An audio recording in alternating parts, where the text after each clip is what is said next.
Happy Friday, everybody, and welcome to the 3 Up Moon livestream. Welcome back if you are a regular or if you're just showing up for the first time. My name is Matt, otherwise known as 3 Up Moon, here on Twitch and on YouTube. And it's Friday. It's sunny. I hope your weekend is starting off to a good start, or getting off to a good start. I want to say thanks to everyone who has been supporting the channel since we came back to our regular daily streaming schedule as of last week. Every single day from about 5:30 or 6 p.m. Pacific onward, I stream retro games. We stream randomizers of retro games. Currently, I'm playing Dragon Warrior 1 on the NES in full on the channel, and also playing through my very first playthrough of Pokemon Legends Arceus. So we'll be diving into both of those in the next week or so. But today we're going to be doing another episode of an ongoing series I do called the Retro Roulette. Now, if you're a regular, you know we've been doing this for a while, and basically what it is I've taken a bunch of time to curate themed lists of retro games from Atari 2600 to N64. Included are ROM hacks and mods and fan translations and all sorts of cool stuff. And we do themes with different lists and different wheels. So basically, this all started off because I was wanting to set this format up with a wheel where I could spin a wheel, and whatever game we get, I had to try and get my personal best or beat a high score in it. It started off with just NES puzzle games and arcade games because as a kid growing up, I used to try to beat my high score in those games, and I just wanted to kind of recreate that vibe. And at some point in the history of video games, high scores kind of stopped mattering. When we moved into the console world, it became a little less about high scores because that's more of an arcade relic. But really interesting stuff. It ended up evolving into doing a list of games that are all themed around food or eating or cooking in some way, whether it's in the title or it's a main mechanic of the game. It then evolved into animal and creature themed games, so we have that wheel. We've been doing sci-fi and space and alien themed games as of the last couple of days. And also we do spooky and horror and Halloween themed games. Those ones are super fun. But recently, just before my recent move to my new place, about a month and a half ago, almost 2 months ago, I created a brand new list, and it's one of my favorite ones. It's the newest one we have. It is the dream and mind and perception-based retro roulette. So any game that is a puzzle game that requires us to really use our big brain, anything about the mind or about the perception, anything perceived by the mind. So there's a game called Anticipation in the list. There's a couple games with anxiety in the title, imagination, hallucination, dreaming, nightmares, anything to do with that. Even anything to do with time, because it is just a perception, just something we perceive. So anything connected to our brains. Our first spin today, as always with these retro roulette streams, gets us our initial kind of kickoff for the stream, and it's actually Tetris Battle Gaiden. Now this is a puzzle game on the Super Famicom that did eventually get translated here, I think, but it might have just been a fan translation. But this is a very multiplayer, two-player focused Tetris game. I've streamed it 6 or 7 times now, actually. It was a really interesting discovery through our viewer request night, so it's cool that we have it here. And actually, if you want to go back to my YouTube channel and check out either previous episodes of our dream-based series, or if you want to check out some streams of my partner Michelle and I playing Tetris Battle Gaiden 2-player, as well as some other versions and variations of Tetris, you can go to do that now. Now stick around, enjoy some music from the GameCube era, and up next is Tetris Battle Gaiden. This is a really big recommend for me. I've been back to it multiple times for a reason, and it's pretty high up there in my list, even though it's a recent discovery for me. Pretty high up there in my list for Tetris ports. Also want to just take a moment to thank Man of Steel 6834 for the recent follow. Also, thank you to Chibi Shibe for the recent follow. Congratulations on making affiliate and hitting 100 followers yourself. And Directional Joy, thank you for the follow as well. I will not be long.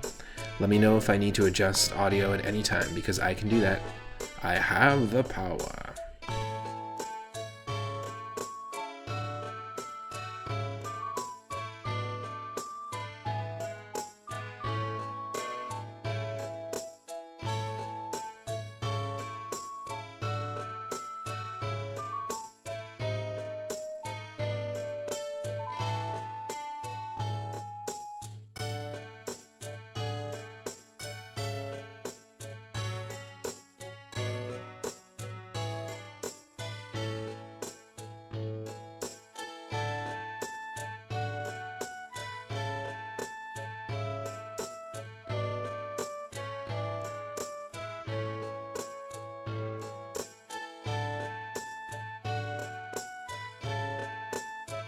It was a pretty busy day at work for me. If you want to vent about work, feel free. If you're not a member of our Discord, join our Discord. Command Discord. It's brand new as of just a couple months ago, and it's a great place to continue that chat community connection outside of the chat and outside of Twitch. We'll also be doing some more Discord-only streams, so that's the best place to stay in the loop.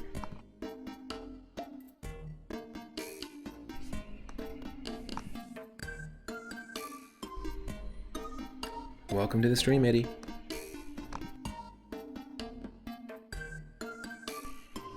Welcome to the stream, Michelle.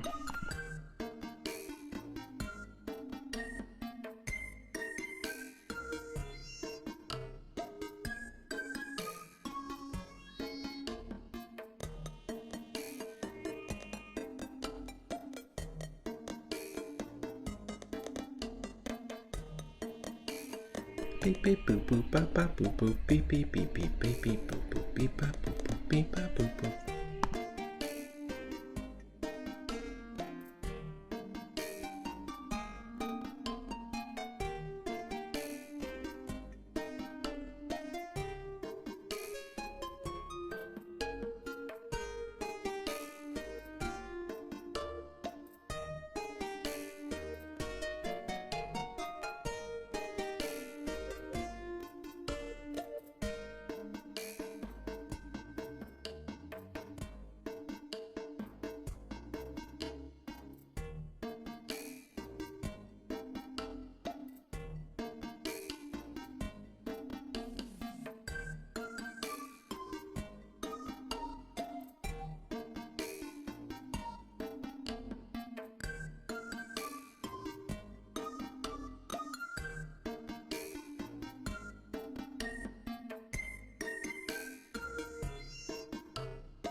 Hey!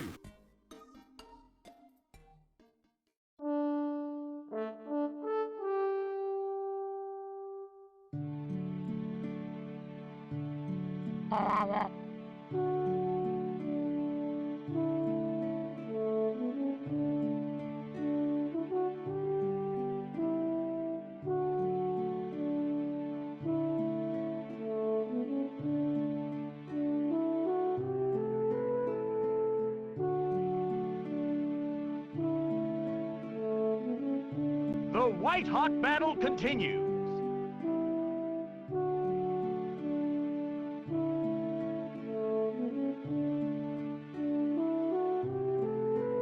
I'll remember this!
Wow.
Alright folks, you should be able to hear me and see the game and hear the game in just a second.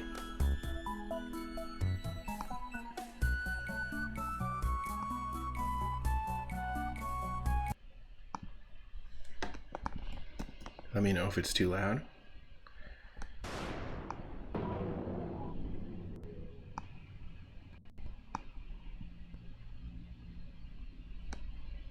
Oh, sorry, let me... just one sec. Tetris Battle Gaiden.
Alright, let's do this.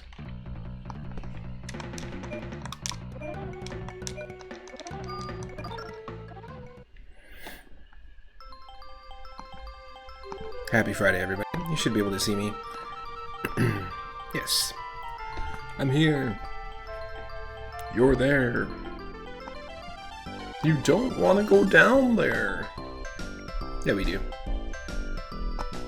1 second here. Cool. Pretty sure that's one player. I cannot read Japanese, but like I said, I've streamed this like 5 or 6 times now.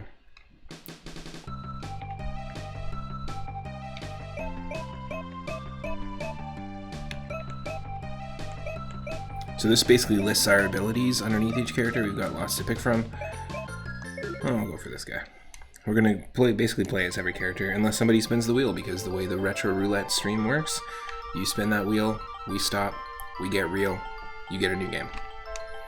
That's related to brains, or the mind, or perception, or dreams in some way. I pressed the wrong button.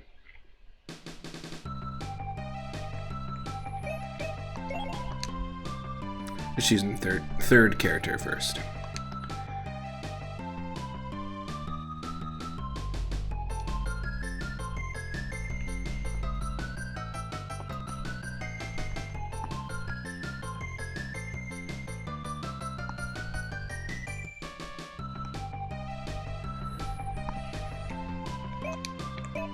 So we got different options.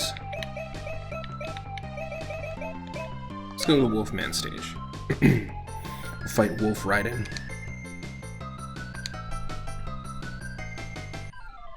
So each character basically has 4 different attacks that they can do. 4 different types of attacks that they can do, and as you clear lines, you can pick up these like Orbs of Light. And when you pick up those Orbs of Light, you'll earn on either the left side or the right side of your screen. You'll be able to go all the way up to where that purple arrow is. So here's an orb, for example. And if we get another one, so because we cleared it, we picked up that orb, which means we can use a special ability, and each character has 4 unique abilities, depending on if you have 1, 2, 3, or 4 orbs. I did kind of screw up there. But yeah, this game is very two-player focused, very multiplayer focused, and very much a battle game, which is awesome. Plus the music is fantastic, which is why it is one of my recent top picks for favorite Tetris ports for sure. So normally you can press up on the D-pad to just bring the block down all the way. Well, if you press up, you actually use your special ability. So that's the main difference here. There is no quick drop.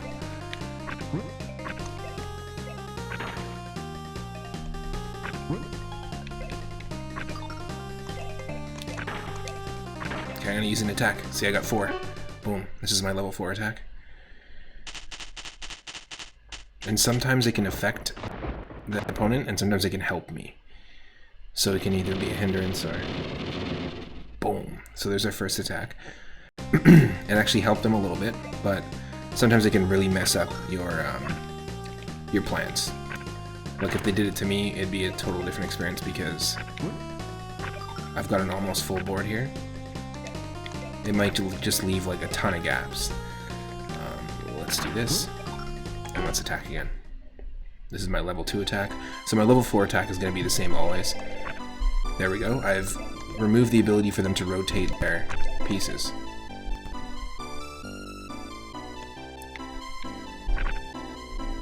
And if they press down to move the piece down, it does that craziness. Just for a temporary bit of time.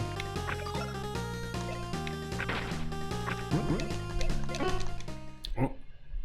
Opponent's attacking me for the first time.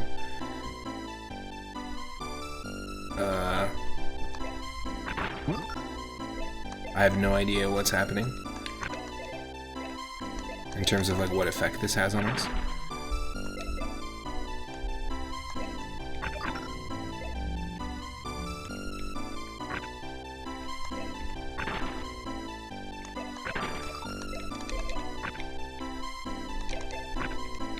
Oh no, it's not what I wanted to do at all. Shit.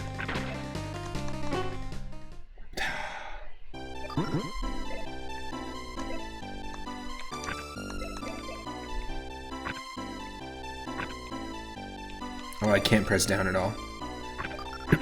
I just have to wait for the piece.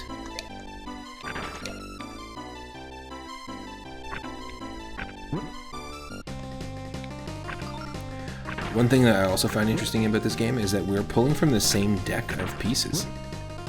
Like if you think about it, oh my god. Oh my god. We're pulling from like the same deck of cards. Holy shit. Okay, he attacked me, which means I can't use the down button, but I just attacked him. Get fucked. What happened now?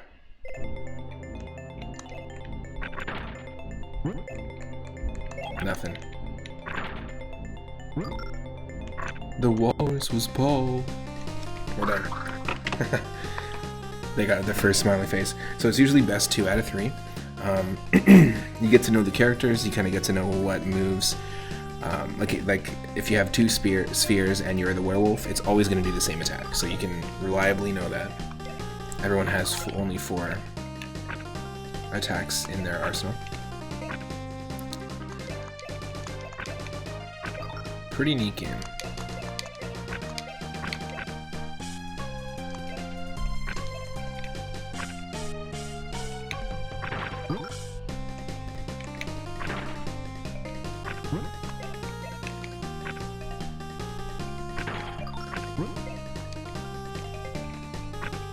Right, so you might see a piece upcoming that you're like, but that's perfect, I'm gonna do this. But depending on when the opponent places theirs, they might actually get it before you.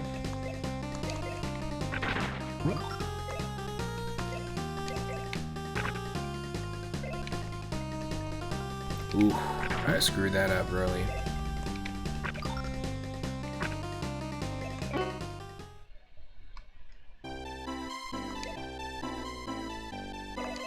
Definitely more fun to play 2-player, and 100% why my partner and I have spent a bunch of time playing this one.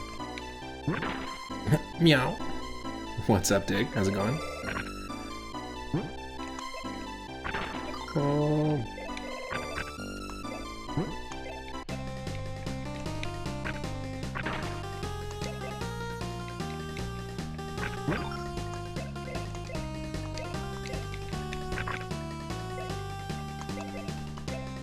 Whoa. Oh no. Benez, welcome. How's it going? Awesome stream the other day. We are doing some Tetris Battle Gaiden. We're playing games that are all related to dreams or the mind or perception, and it's really nice to be back doing my regular schedule, my daily streams now. Usually around this time is when we start, or 5:30 p.m. Pacific. So we're playing this game. It's very multiplayer focused. There's a lot of really cool things that you can do to the opponent. So for that period of time when you heard that music, I couldn't press down. I wasn't able to bring my piece down. And the werewolf opponent that we're facing was able to cut the top off. I like to call that one a little off the top. Give a little Tetris haircut. Oh. Nice. This is a really cool game. It only came out in Japan. I believe that there was a translation in Europe, but I can't remember the name. It has a different name. It doesn't go by Tetris Battle Gaiden. Let's do some shoutouts here. If you're not following Benez, go give him a follow and dig. Perfect. Yeah, so this is a really neat game. I was just saying, there's a reason why this is becoming one of my, even though it's a recent discovery for me, one of my favorite Tetris ports. Tetris DX is up there for me because I just spent a lot of time with it, and it's the Game Boy Color, like, enhanced version, sort of like Mario Brothers DX and Link's Awakening DX, of the original Game Boy Tetris. I do really like Tetris 99 though. I'm getting a little bit tired of the concept of facing against 99 people. Like, the whole Battle Royale concept is just pretty tired, in my opinion. At least when it's used that way.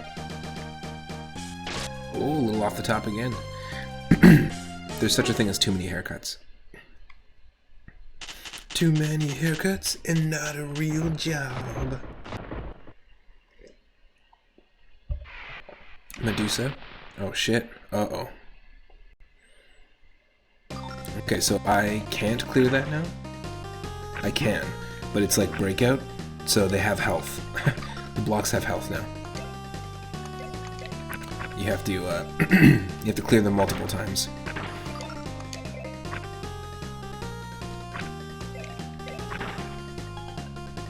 But yeah, it's really tricky when you're pulling from the same deck of Tetraminos like this. Holy shit! What do you want from me? Ah!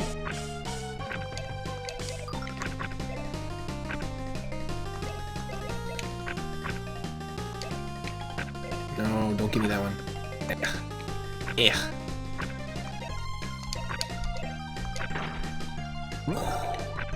That was so close. No. No.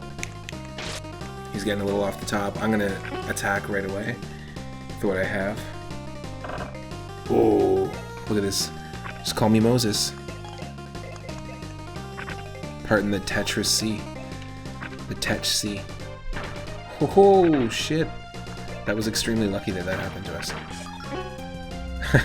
Henny, I love the feeling of beating 98 people's asses. That's a whole other thing.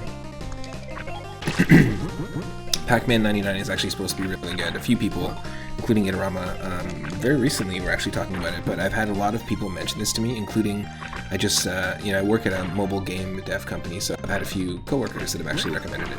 I'll remember this! Oh, jeez. Daryl, what's up? Welcome in. Welcome in, welcome Nicolette. Happy Friday. Hopefully well-deserved weekend for everybody as well. I hope you don't have a non-deserved weekend. That's weird. Name a character Moses? Okay. It's the name of this werewolf that we're facing. Because clearly, I was not the chosen one on our end. See? We're done. The walrus was Paul.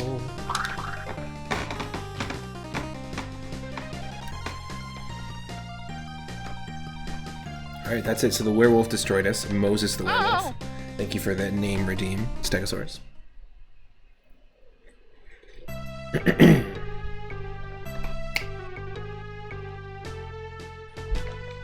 Look at us on the left. Bob Dylan goes electric.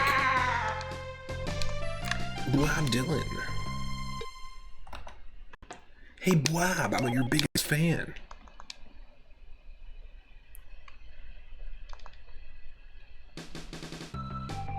Okay, so we took on the Wolfman. Let's try the Wolfman one more time.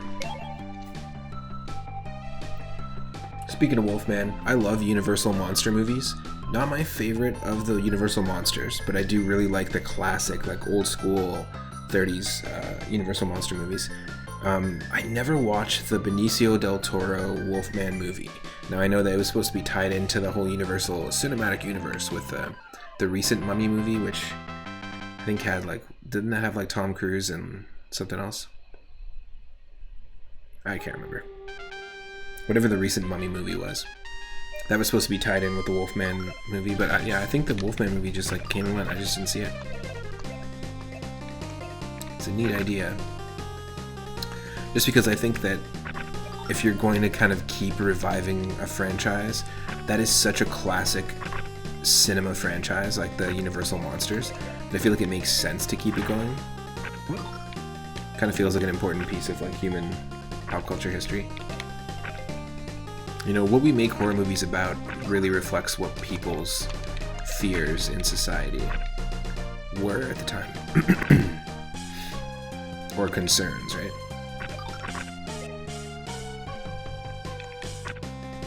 I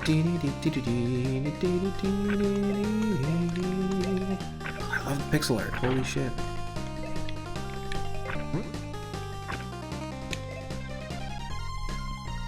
So like I said, you can't press up to to instant drop anything like in most Tetris sports. But if you do press up, then you'll attack. In fact, oh, Moses decided to take a little off the top, get a little haircut. God told me to put this one on the credit card. We can expense this one. I don't know why God is Southern, but... Or Moses is Southern. A Southern werewolf. Okay, ready? Eat it. Okay, so he can't press down. He has no control over the rotation on the right side. He just gets all spinny. So every time we have two orbs on the left side there, we'll do that attack. I'll do it again.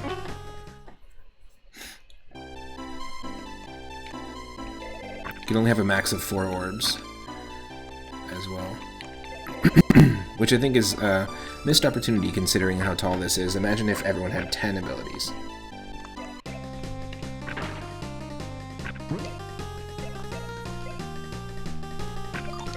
There's also apparently a sequel to this, but it does change things up a lot.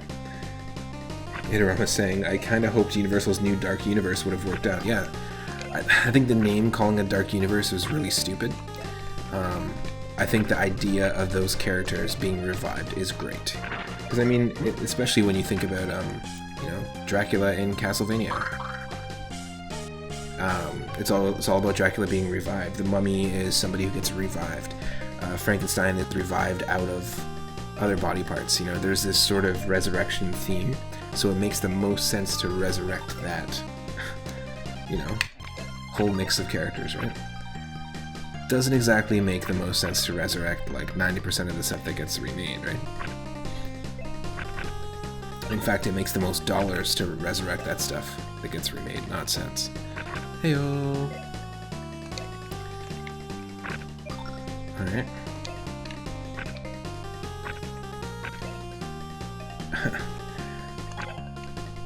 It was God what done it. I swear, IRS, these credit card charges was God what done it. It wasn't me.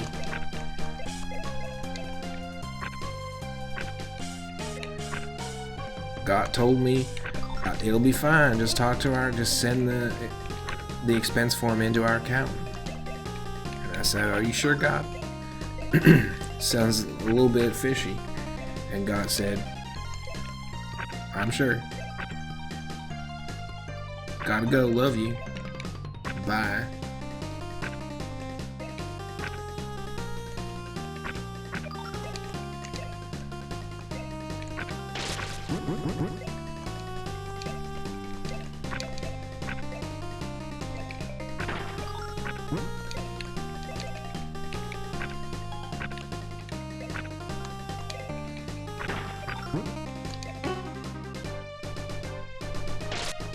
Go off the top. Let's hit it with the full 4 power. Let's go.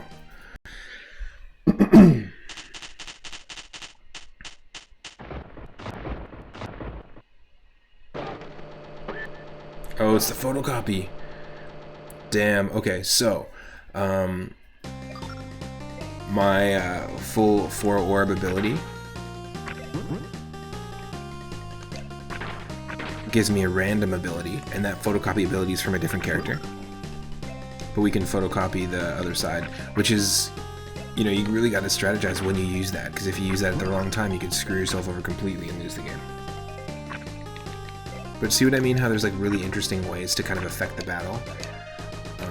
You just don't see that in too many Tetris games.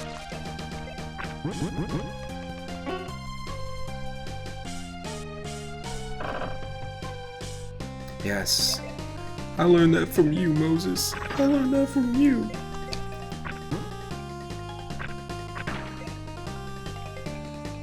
Young Ezekiel, where did you get this bag of burning bush? I'm holding it for a friend, Dad. I learned it by watching you. I saw you talking to that bush out of the outskirts of town, calling it God and whatnot.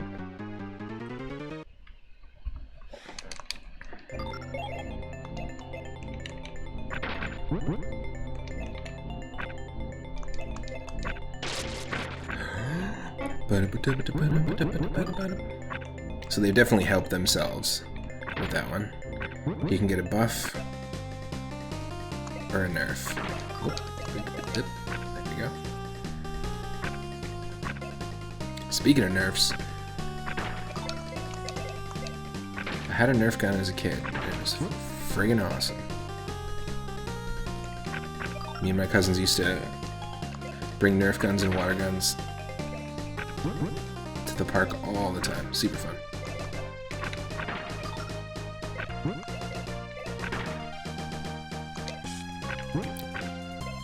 What?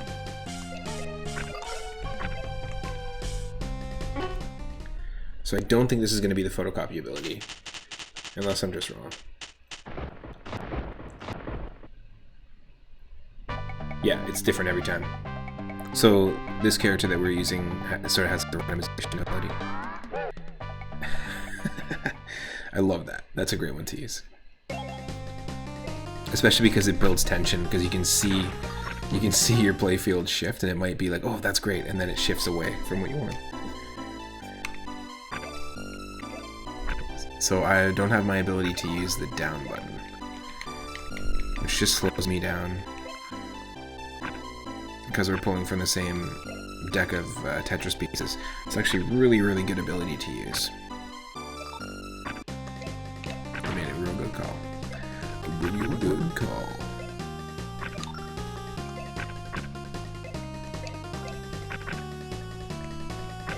Oh, my. This isn't good.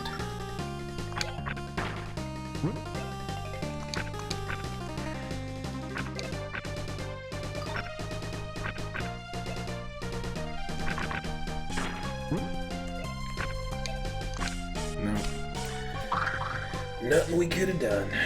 Nothing we could have done. I love this game. It's very fun. You know, you can spin the wheel anytime you want, though. Keep in mind, just because I'm loving it doesn't mean we gotta play it. But definitely, we will be, just based on the fact that I'm vibing on it again, and it's been a while since we played it. We'll definitely be playing this with my partner on stream. for our next co-op that we do. This will be the game. Good question for people in the chat and for the YouTube comments, because all of my streams get uploaded to YouTube. What are some of your favorite puzzle games that you're playing currently, or that you grew up with? Like ones that have you hooked. I'm always down to discover new puzzle games, all sorts of puzzle games too, like some of those perception-based puzzle games are really interesting, where you have to like stand in a specific place and have your character's viewpoint line up with something. Those are really neat. But I'm always looking for new puzzle games to discover. One of the ones that I recently discovered in the animal and creature themed streams was the game Super Snaky, also just on the Famicom as Super Snaky. I think it might have had a different, or Super Famicom, it might have had a different name in a few different regions. But it was essentially Tetris, except the pieces were long snakes, and as they were falling, you could also control the snakes just like Snake. Like the old classic arcade game, so it's pretty neat.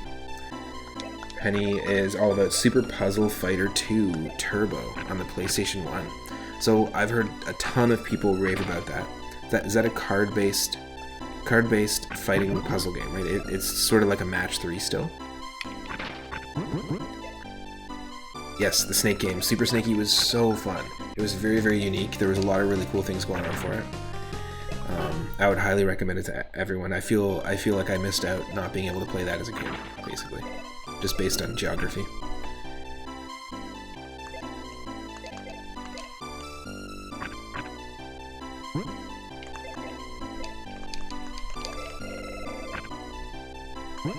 Come on. Eat it. You can only do one attack at a time.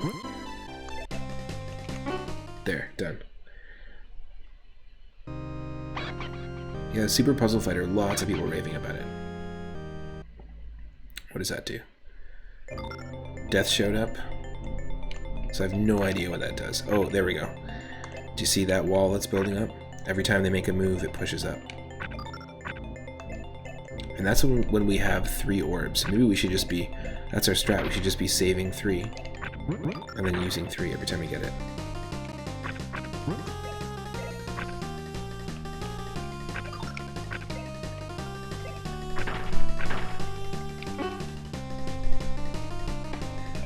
Interama is saying, you often revisit 5D chess with multiverse time travel. What the heck is 5D chess? 5-dimensional chess? That sounds awesome.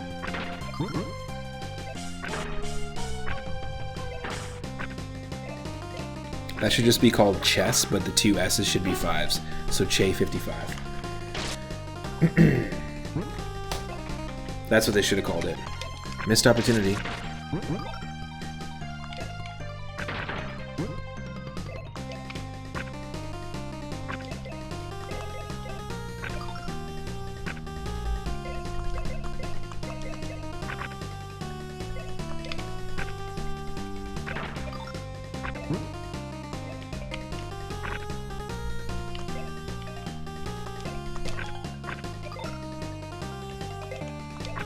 Oh shit.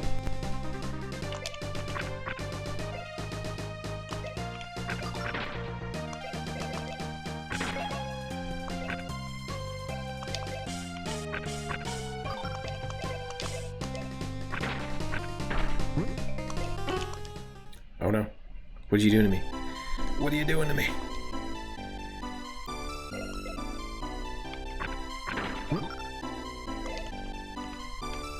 I have no idea what this is doing to affect either of us, whether it's benefiting them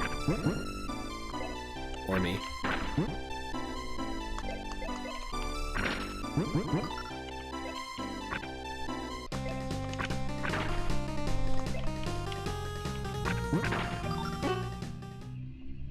What are you doing? Oh my god, okay.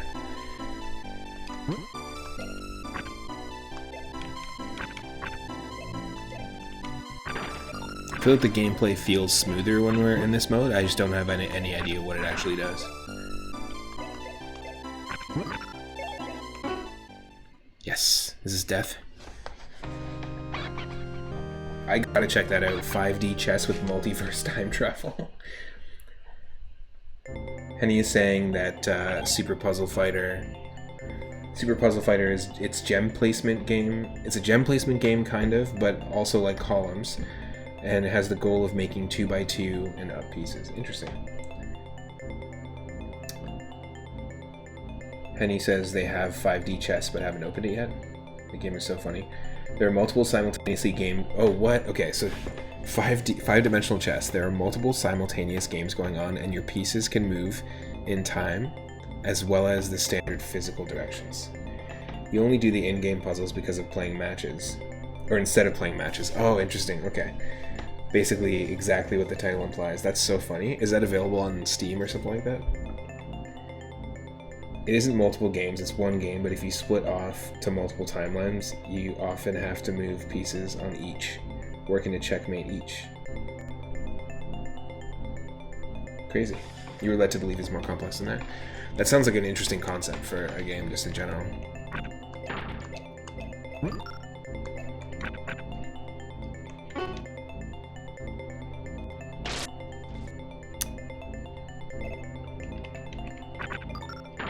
Damn.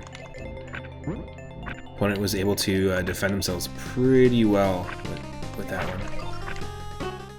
Shit.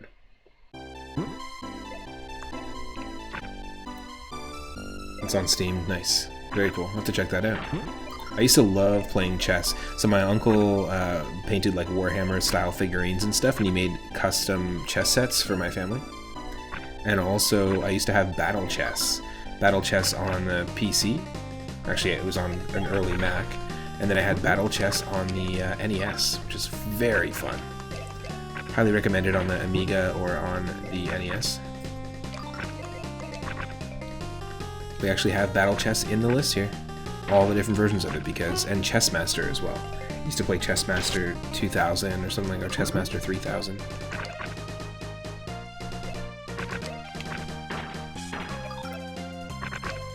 Oh my.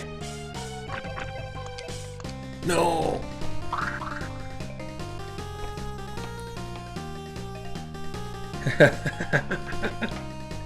One of the reviews of 5-dimensional chess with multiverse time travel was, I've never played chess and I just won. What the fuck? But we're not going to check out any other characters because we just got a wheel spin from Stegosaurus McCartney. So let's do this. We've got over 650 games that are all related to dreams or the mind or the brain or perception. But this is Tetris Battle Gaiden. I highly, highly recommend checking it out. To everyone who likes Tetris, to everyone who likes puzzle games, and everyone that's looking for a multiplayer puzzle game, I highly, highly recommend it. Let me just switch and do the spin.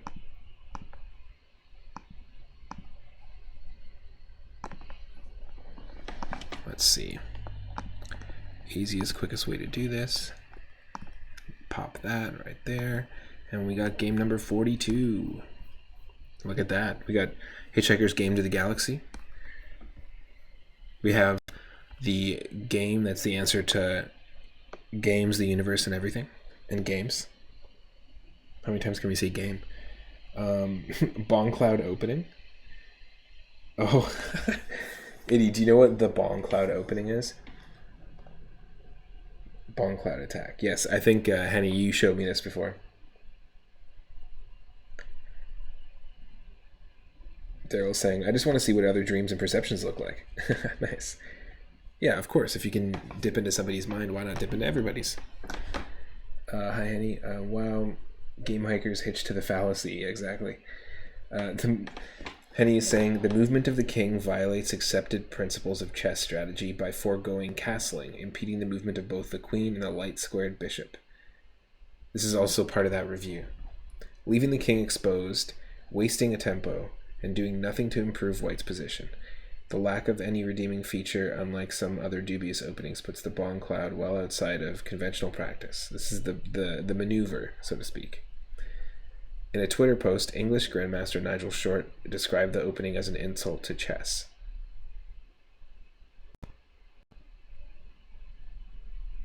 I love the name. The name of that, of such a There's some pretty funny things out there, like funny chess maneuvers. But I love the name. That's awesome. 42. What game are we gonna get here? Interesting. 42 on the Game Boy Advance. We're gonna play Klonoa 2, Dream Champ Tournament. I haven't played any of the Klonoa games. We have fully played Kirby 64, and that whole 2.5D vibe is what's going on in those games. So yeah, let's check it out. It kind of also has a little bit of a vibe of Treasures games like Gunstar Heroes and Mischief Makers. Klonoa 2. We're going to dive in for my very first Klonoa game ever into the second one. Stick around.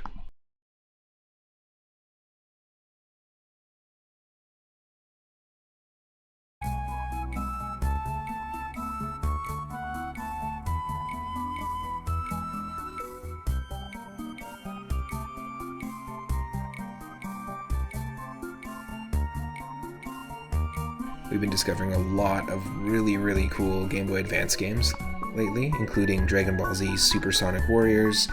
Zoo was a very fun puzzle game. And I'm really excited to dive into Clonazepam. I mean,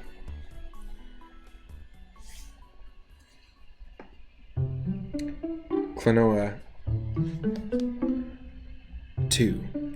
Yeah, the prescription is getting filled for 2 months. Yeah, thank you.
Keep in mind that also this is not, there is a Klonoa game and then Klonoa 2 on 3D consoles.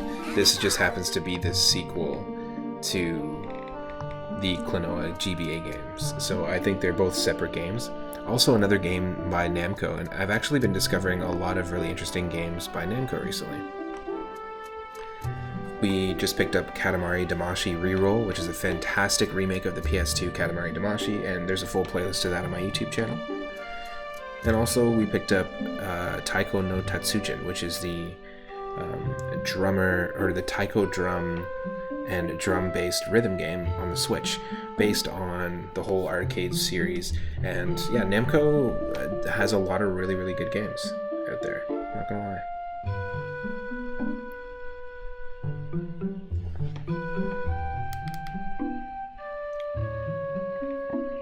You'll be able to see the game in just a second here.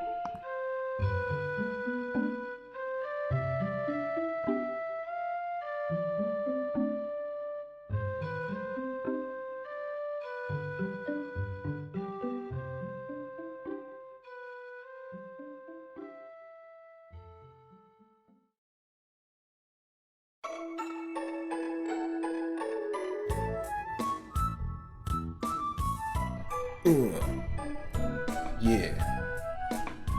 What?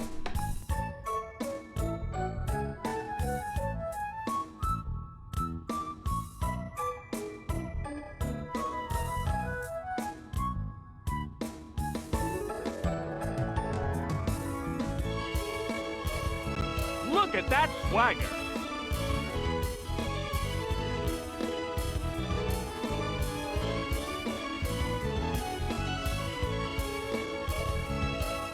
The white-hot battle continues.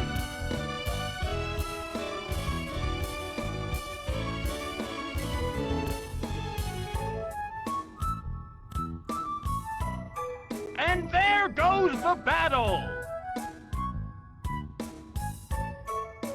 Remix.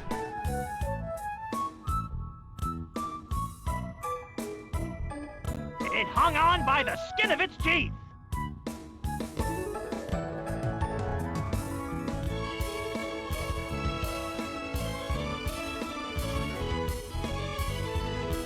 Oh, it's Raichu!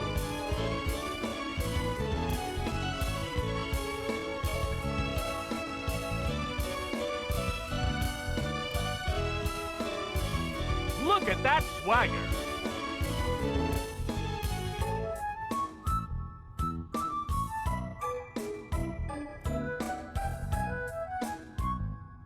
Hoodia, hoodia, hoodia!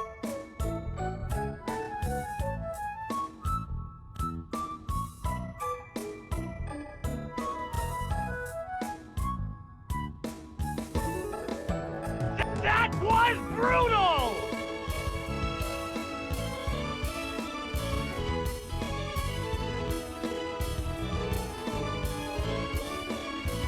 The white-hot battle continues.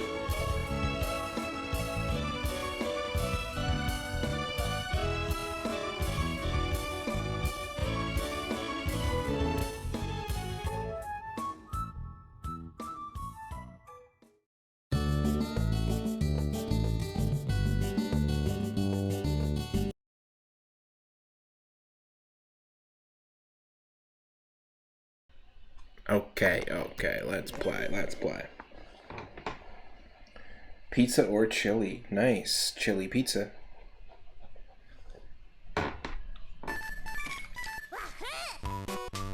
Holy shit, you want to be Kirby, don't you? Ba-da-ba-dee-ba-ba-da.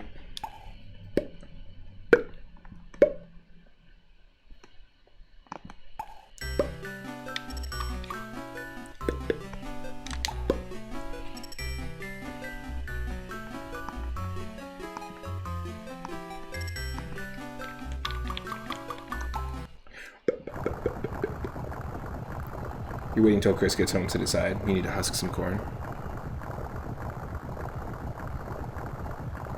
Do not take quinoa if you are allergic to quinoa. Side effects of quinoa may include headaches, diarrhea, muscle cramps, short-term memory loss, paralysis, vision loss, and total scrotal implosion. Do not dream while on quinoa. Wait, what? Make sure whatever you do while you're on this medication that you do not dream. Dream Champ Tournament calling all world roving adventurers. Let's see who the greatest hero is. Grand prize 100,000 dories. Holy shit, we're gonna keep 100,000 dories. Every time I see Dory, all I can think of is the Loch Ness Monster slash like water dinosaur from Super Mario 64. That's the first thing that comes to mind. So I'm thinking 100,000 of those things. Holy shit, that cave's just going to be stacked to the brim. What?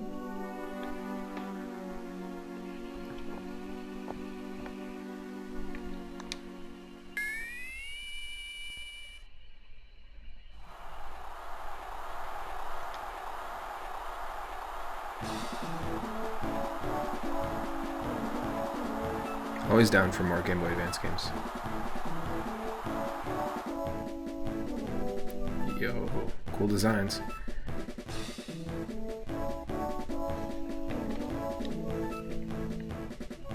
Oh, that's so funny. I just realized Klonoa has Pac-Man and a Pac pellet on his hat. That's like a little reference to Pac-Man. What's this? Oh, we forgot one. I was like, I knew there was an announcer sound effect missing. What's this?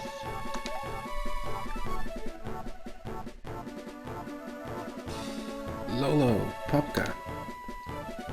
It really is you, Klonoa. What a relief. Hey, how you been? Long time no see. What are you doing here? I was about to ask you the same thing. Oh my god, terrible writing. We were on an errand when suddenly we landed here. We didn't expect to bump into you. Me either. I didn't expect to be here and also be bumping into you at the same time as me being here, while you are also here, not expecting to be bumping into me. And I definitely wasn't aware before I got here that you were going to be here at the same time as me being here, and that we would be bumping into each other in this exact location at this exact time when we both happened to both be here, but be unaware that we were both going to be here. Who cares? Okay, let's go. Let's just figure it out. Alright, you're going to completely copy Crash Bandicoot with your hub world. And we're going to go with Western Jungle.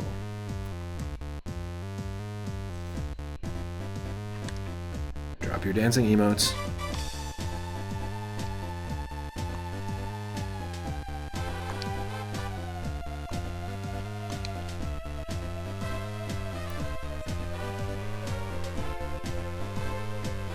This is just the plot line of Enter the Dragon with Bruce Lee. I'd like to start the tournament. First, we'll test your abilities in the Western Jungle stage I created. Show me what you're made of. Can you make it through? Off you go. In order. Make it to the end to qualify.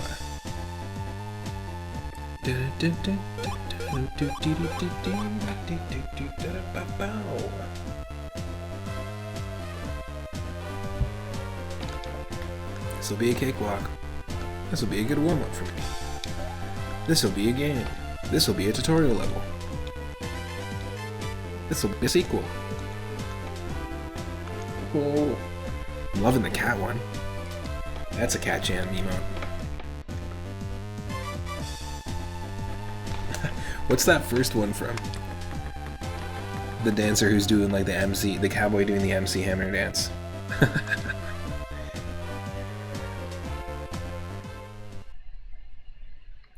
Qualifier, Western Jungle, 3 a.m. Prehistoric Clonosaurus. Nakapoko's hint. Oh my god, this guy's really cute. I'm a Nakapoko. I'm a robot that Garland made. I'm not your enemy. I'll give you various hints and messages along the way. Press up on the control pad to talk to me. Wild guns. Yeah, I knew I recognized it. Ooh, look at this.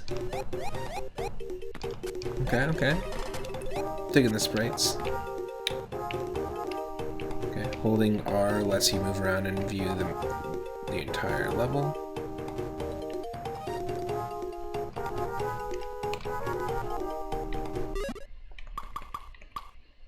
Vision is like the level. It's Vision 1-1, so there's that. We've got a what looks like the Yoshi Flutter kick, but it definitely doesn't work the same. You don't get... It doesn't look like you get any extra height. So you reach the height of your jump, and then you go down and come back to the same max height of your jump. So it does work a little differently. That's it. Just what it comes down to. Yeah, they're the guys riding on top of the mine carts. Exactly. My cousin used to rent wild guns all the time. It's a fun one.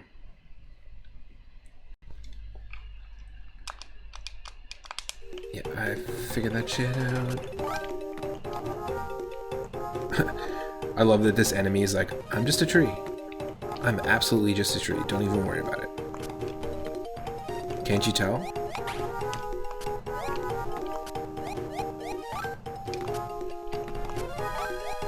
Oh, wow.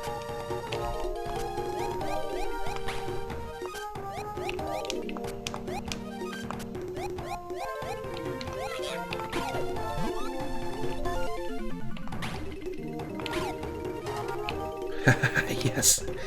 Looks like a Darumaka with 2 broccolis. Darumaka, the Pokemon. Interesting. Naga. Use a wind bullet to catch enemies and use them to double jump. Oh. That's neat. So you can throw down. That's actually really cool. What? Welcome in, Raiders. Ablaze Emblemaire, thank you so much. Really appreciate you sharing your community over here. I really, really appreciate that. How was your stream and how is your Friday going? Happy Friday. You have arrived. Divine Shadow, welcome in. For everyone that is brand new to the channel, my name is Matt, otherwise known as 3UpMoon here on Twitch. I stream every single day from 5 or 6 p.m. Pacific, and on Wednesdays and Thursdays I stream during the day. I do retro games, I'm a drummer and electronic musician as well, and I work for a local game dev company from Western Canada. I like to revisit games that I love the sound design in, or the soundtrack work, the compositions, because a lot of what I went to school for was making my own music. So it's been a big inspiration for me. And right now we're playing a series, or we're doing a series called the Retro Roulette. And I'll see if I can get my camera on actually. But the Retro Roulette is essentially a series where I've taken a bunch. There we go. Nope, not that one. I've taken a bunch of time to curate themed lists of retro games, and what I'm trying to do mainly is basically just have a little less control over what I'm playing. And this all started off where I made themed lists from Atari 2600 to N64 of games that were about food or eating or cooking in some way, and we've created a whole bunch of wheels since then. So this is actually, we're using our roulette wheel and list. Our most recent roulette wheel and list is what I meant to say. That's all themed on games that are based around dreams, the mind, brains, using your big brain, puzzle games, anything to do with perception at all, or something that can be perceived or felt because we have brains, like anticipation is the name of a game, separation anxiety is another name of a game, and there's a whole bunch in the list, from ROM hacks to mods and fan translations. So you have just as much control over what I'm playing as I do. And we started off, I can't even remember what we started off to play the first time. Tetris, that's what it was. Tetris Battle Gaiden, which is a game that I play often on stream with my partner. And I'm just kind of getting back into the zone of things because I've only been streaming again daily for a week. But I took about a month off because I started my channel in 2021 and then had to move abruptly. So me and my partner moved to a new space, and that's where we are now. But yeah. You finished Triangle Strategy? Nice. Weeaboo26, a funny endearing greeting pending. He takes his hat off here too. I guess so. Congratulations on finishing Triangle Strategy. That's a super fun tactical game. We played a little bit of Ogre Battle, like the GBA game, and also some Final Fantasy Tactics Advance. Always into the tactical battle games. They're really, really fun. In fact, there's a Dark Crystal one coming out. I don't know if it's fully out yet, but that's really interesting.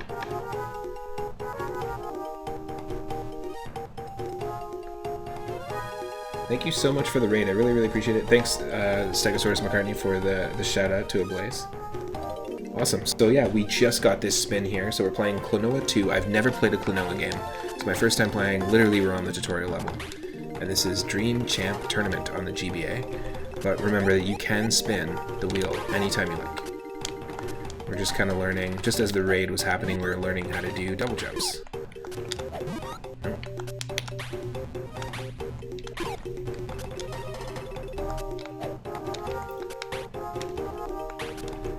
I was able to do it. Yeah, I know, we did this. We already talked to you. Nope.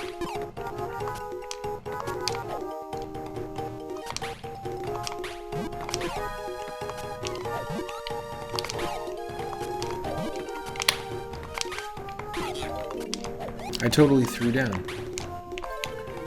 I threw that shit down. Nope. Oh man. Really?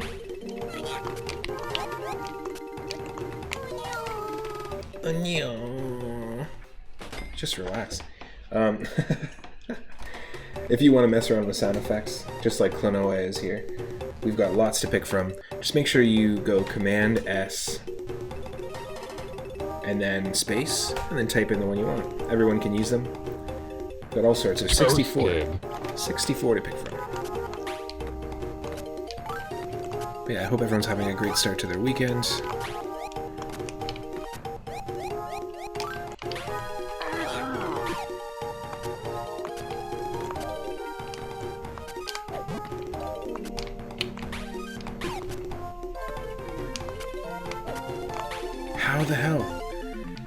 Why am I just suddenly unable to do it? We totally did it like with no effort at all when we when we first did it.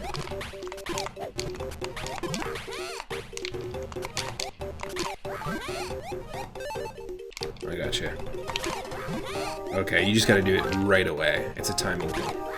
There we go. There we go. That's what I'm talking about. Love the design of this enemy here. Very cute. We played the Kirby 64 in its entirety on stream, and I grew up with a GBA and really, really loved it. Got it when it first came out. Picked up this Super Mario Advance, the remake of Mario 2, which is the port I've probably played the most in terms of Mario 2. Didn't grow up with the NES one, but I really, really enjoyed that one. Mario Kart Super Circuit was another big one. Minish Cap. A lot of great games on the system. And it's came out in 2001, so it's just over 20 years old now.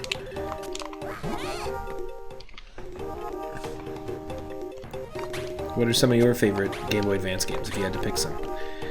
Feel free to let me know in the YouTube comments afterwards or in the chat.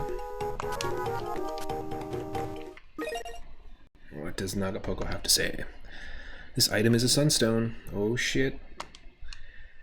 We can evolve our Sunkern into a Sunflora. Collect all the sunstones for a nice surprise. Shine get.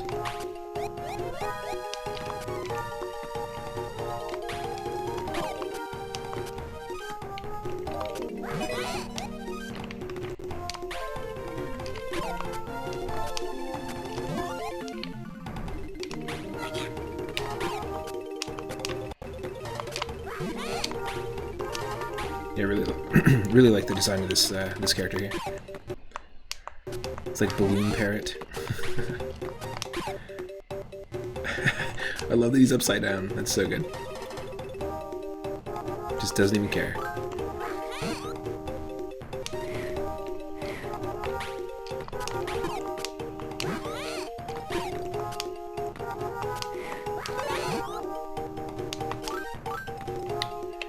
Neat.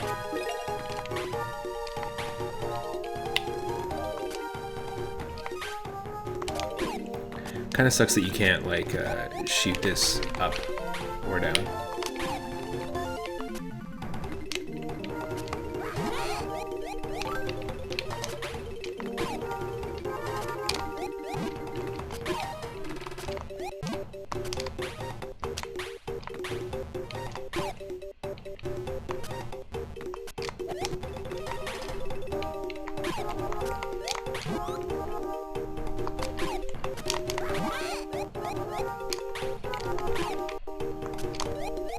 Wow.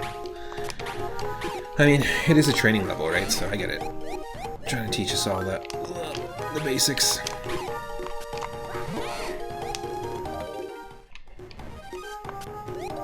I know that the 3D games are more 2.5D platformers, right? Like kind of like Kirby 64.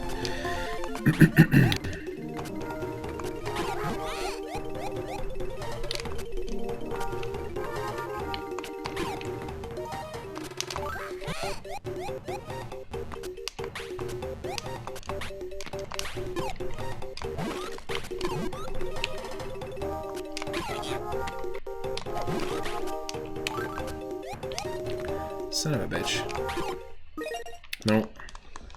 I'm not even pressing anything, it's just happening.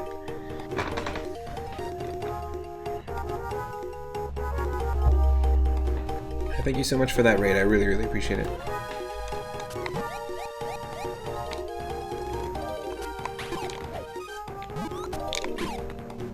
To me, that's the biggest compliment you can get as a streamer, is when someone decides to share their community with you.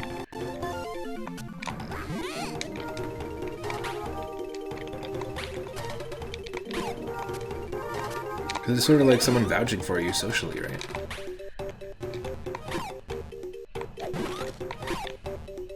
Whoop. And that's a nice thing for someone to do, so I appreciate it.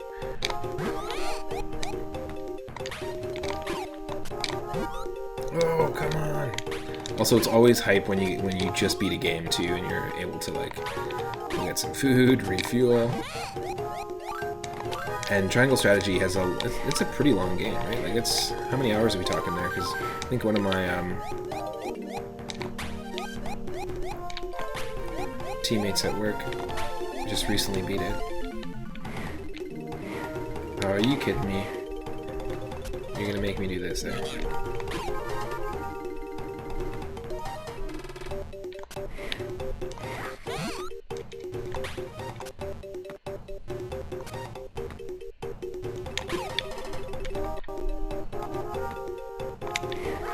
Nope.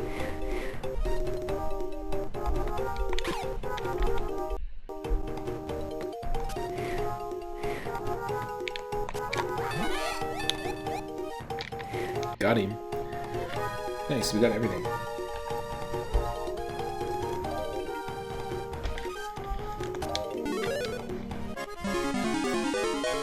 Clear vision.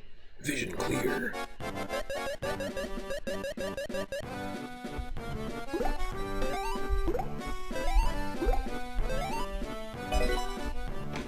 Da na na na na na na na na na na na. You can't just steal music like that. You can't just steal a composition like that. Sons of bitches.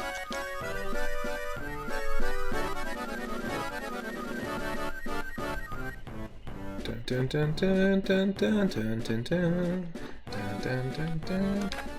Screw you. Screw you, composer. It's a fine line between derivative and inspired by. Or derivative of and inspired by. Hold the R button with the control pad. Yep, we already did this. This is exactly what you taught us. Oh no, this is the same level. This is the same level. There we go. It's waning. It's sprinkling. It's waning. No, it's sprinkling.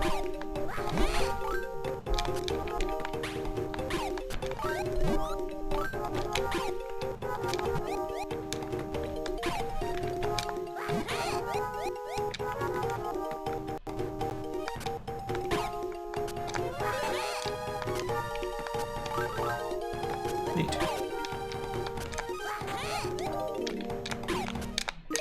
Ugh, I didn't need the tutorial. I didn't need you to explain to me that I can use this thing. Unlike a moo or a flying moo, you can use a box over and over.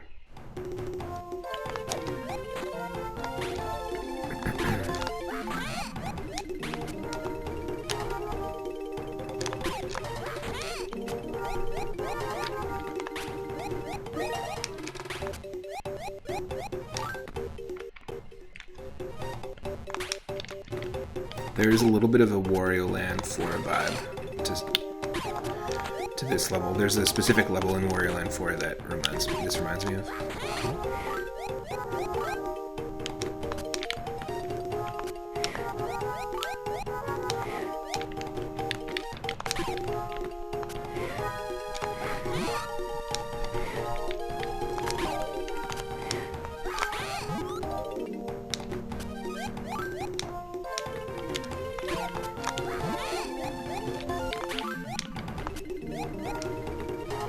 Oh, I like the design of the key.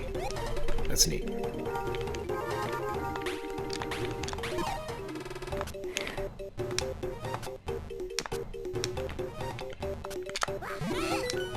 Hell yeah.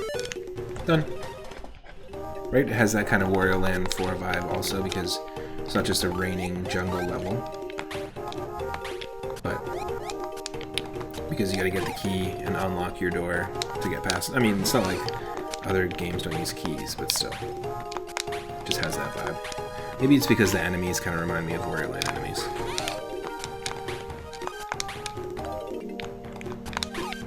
The beakless parrot.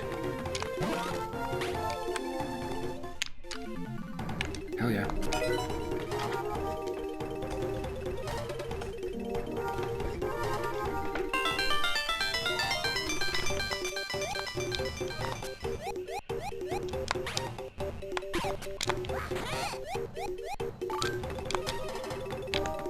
Yeah,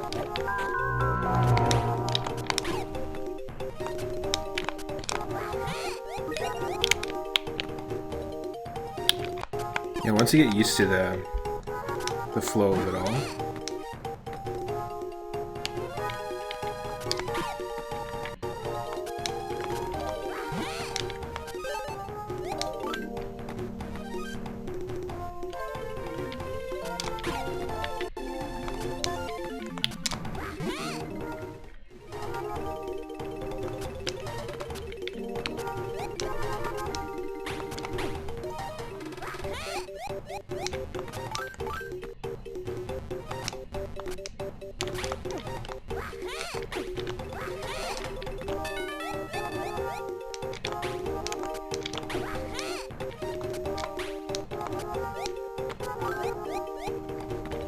Really? Got him.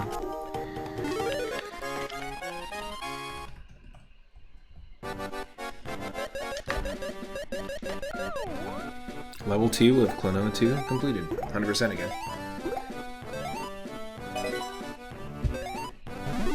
Yeah, S rank, okay. Of course. We didn't take any damage. I like that it counts the damage and the retries though. And I do like that there's a ranking system. I think that's one of them. If you do a game like this and you don't have a ranking system, I feel like you're just missing out on on that replayability. Just by adding in a really finite one. Like I spent hours and hours playing Mario Kart Super Circuit because of the ranking system. Then I found out how specific it is. It's pretty wild. If you do some research into Mario Kart ranking and how specifically your place is not just based on like, oh, okay, you got your points and you ended off like in 4th place by the end of by the end of the cup. It's based on so many different variables, including the individual frames that your wheels are off track and the individual frames that you've bumped into somebody. It's really, really finite. And if you join my Discord, I'll make a more intricate post about it in the Game Dev Lab, which is our channel for talking about game design, ROM hacks, all sorts of cool stuff like that.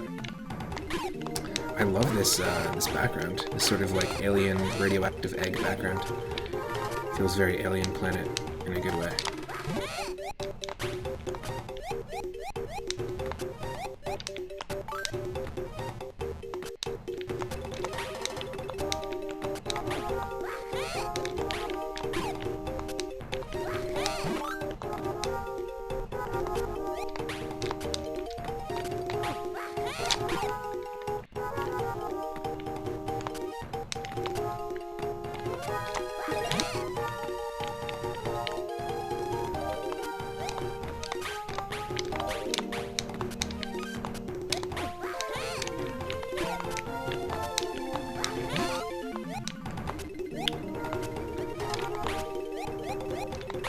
Interesting.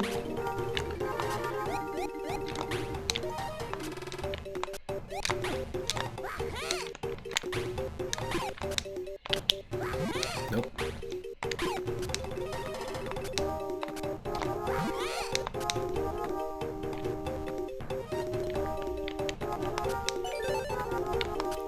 Well, that was an extra life. Nice. A little one-up action. Nothing wrong with that.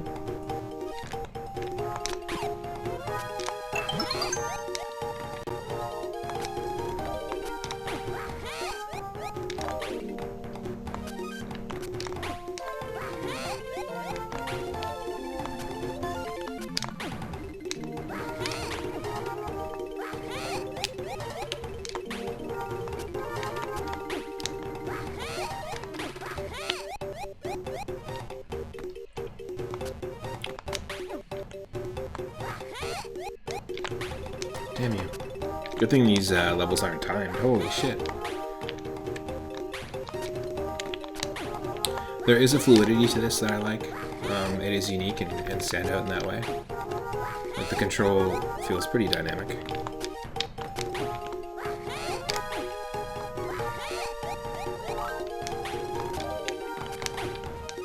You just had to be so precise specifically for that one. Wow. I mean, I don't think I'd much prefer a double jump in a platformer than something like this, but they're specifically limiting the ability of the main character here, and in a good way, which forces you to kind of have to use your brain. Oh, perfect theme to like solve problems.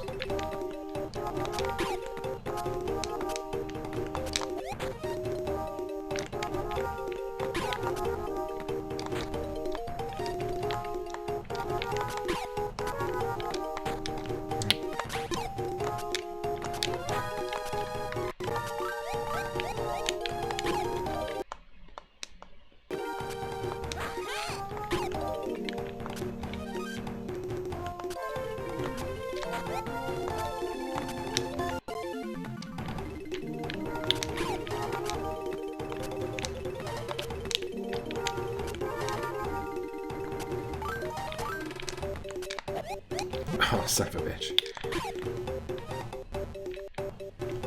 That's cute, look. Punk. We should squish down with it too.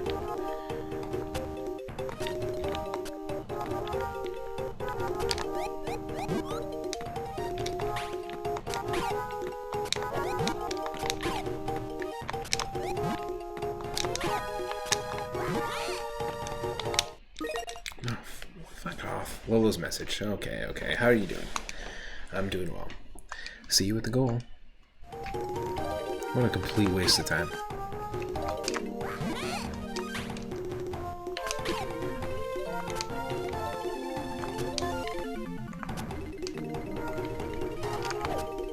Son of a bitch. Why can I not do it when I need to? There we go. Get me out of here.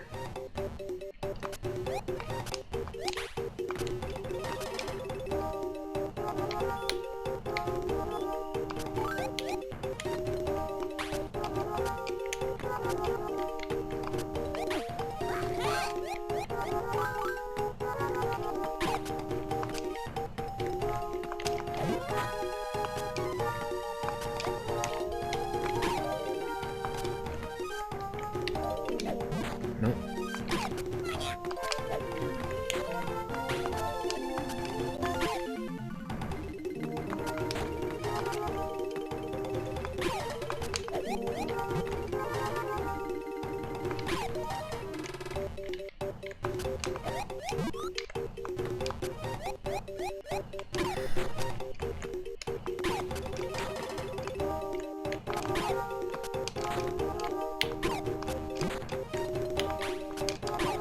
Yeah, it's not as intuitive as they want it to be.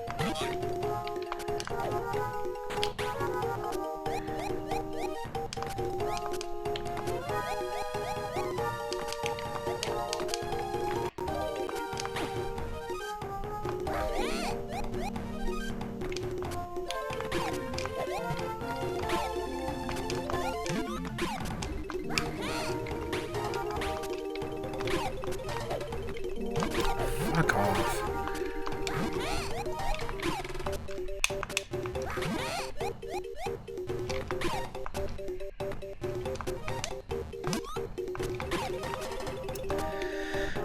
Okay.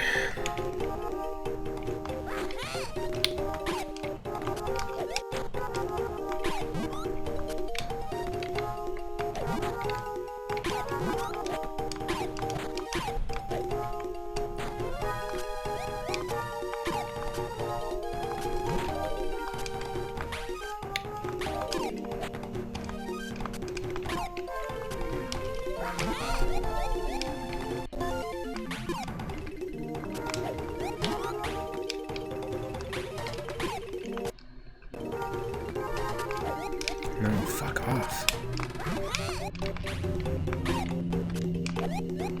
Nope. It's not easy to consistently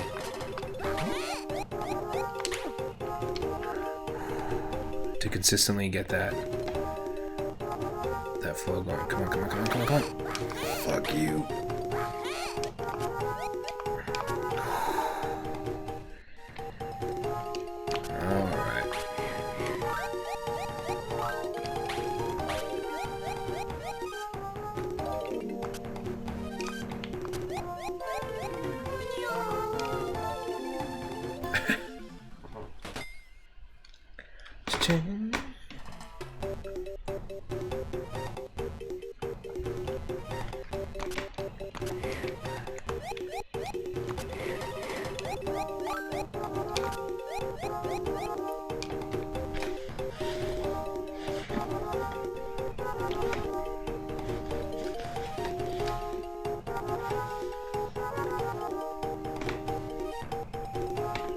Very strange.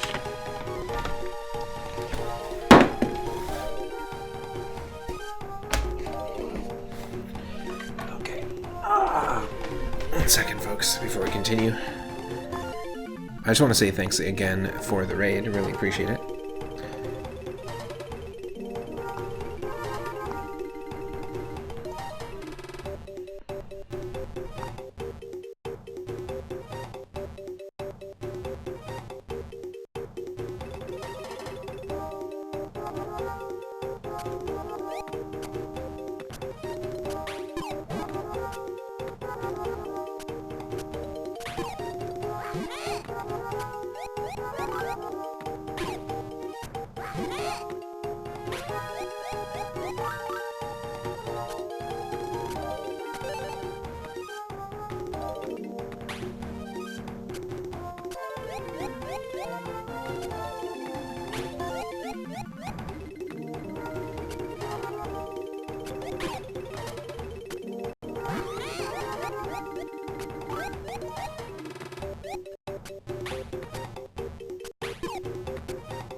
Oh, that was such a neat level. That was like Battletoads inspired. It made me think of the bonus stage in Sonic 2 where you have to collect the rings and get the Chaos Emeralds. That was a really neat interpretation. We missed a ton of stuff, but still really neat.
Sorry folks, I don't know why there's lag happening, but I just have to hide OBS in the background while I'm streaming. Anytime I make any changes, it seems to lag. There we go. Not a terrible game. I could, like, again, this is designed very, very well for handheld, so I could see myself, like, when I had my GBA and played a lot of it as a kid. I mean, I was just finishing elementary school and starting high school, so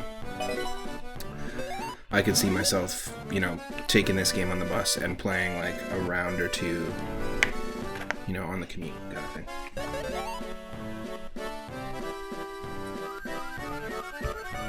Easy to pick up and go. Hope everyone's having an awesome Friday so far.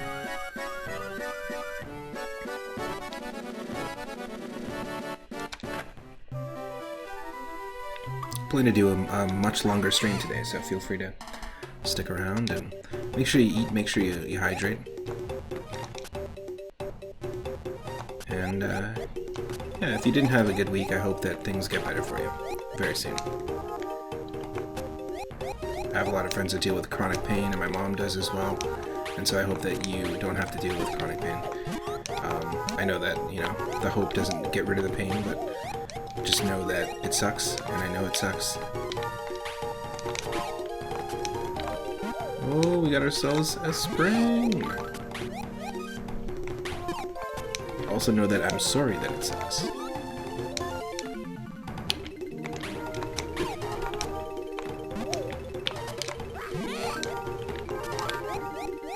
Yeah, once you get the hang of the maneuvers with these little beakless parrots,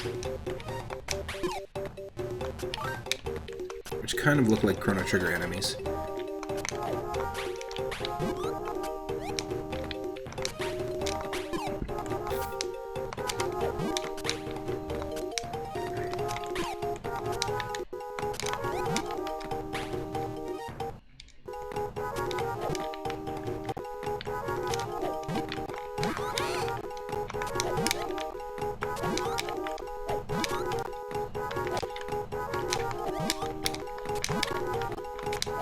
Come on.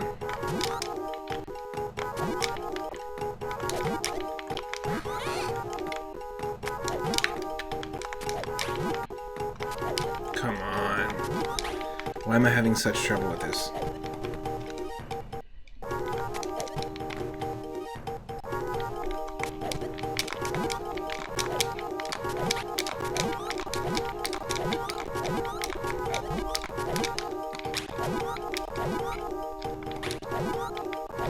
There's nothing we can do. You kidding me? It's not like we need to get 100% on these stages, but it's just annoying as hell.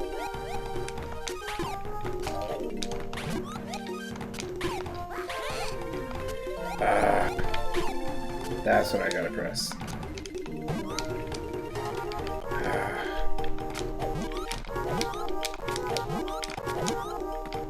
What? How come it works there?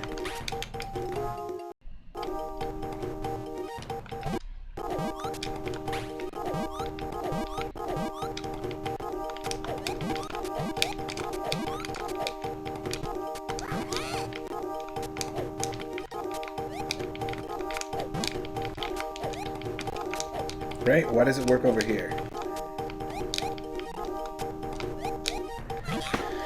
I fucking don't get the controls of this game.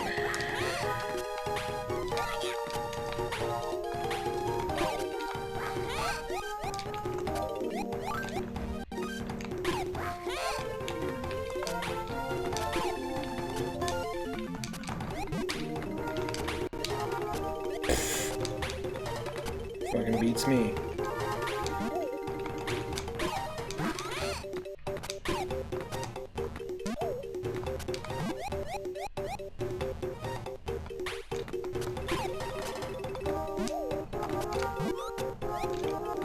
I thought there'd be like a boss fight by now, but I'm actually surprised.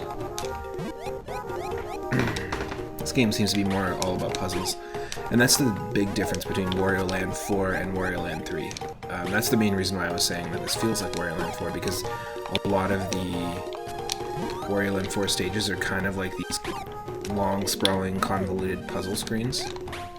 It's a platformer, but it's different. Whereas Metroid 3 is essentially a Metroid 3.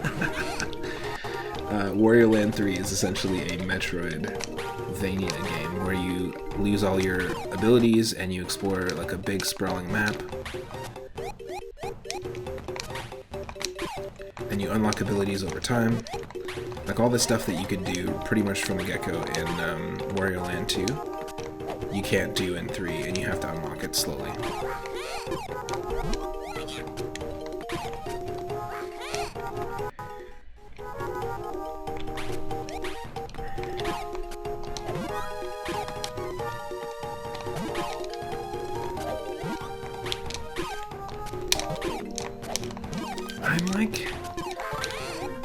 I'm kind of over the throwing mechanic, you know? I'm kind of over the throwing mechanic. So that's the only thing. I will say that we're going to spin the wheel now. That was Klonoa 2. Throwing mechanic just gets a little bit tiresome over time. But let's do it. Let's spin the wheel. Anyone can spin the wheel at any time, of course. And let's see what game we're going to get next.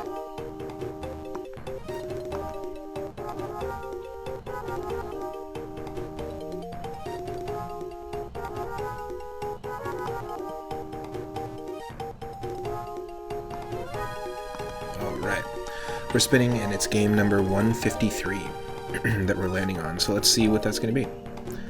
There's over 650 games in this list. 153, let's see.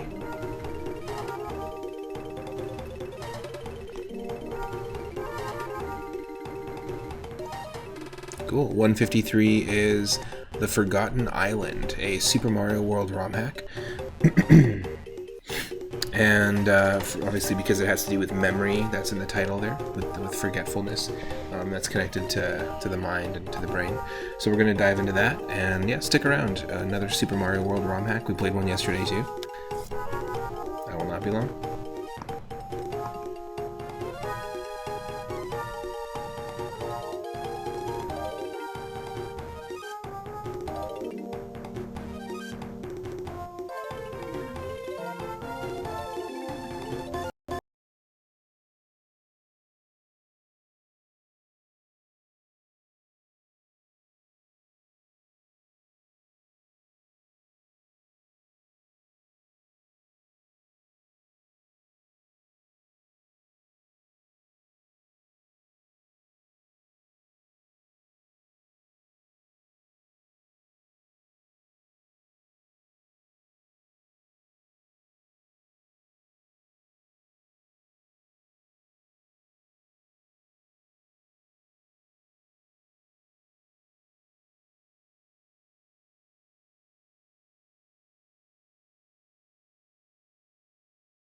So it'll just be a few seconds here, just gonna warm up my coffee and go from there.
Just one more moment, folks. Thanks for hanging out. I appreciate it.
Okay.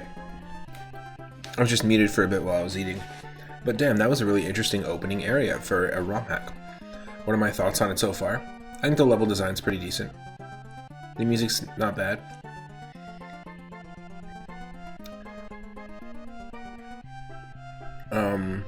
An interesting vanilla hack, and the fact that they introduced a new power-up and did it in a natural way with the whole boomerang thing was really cool.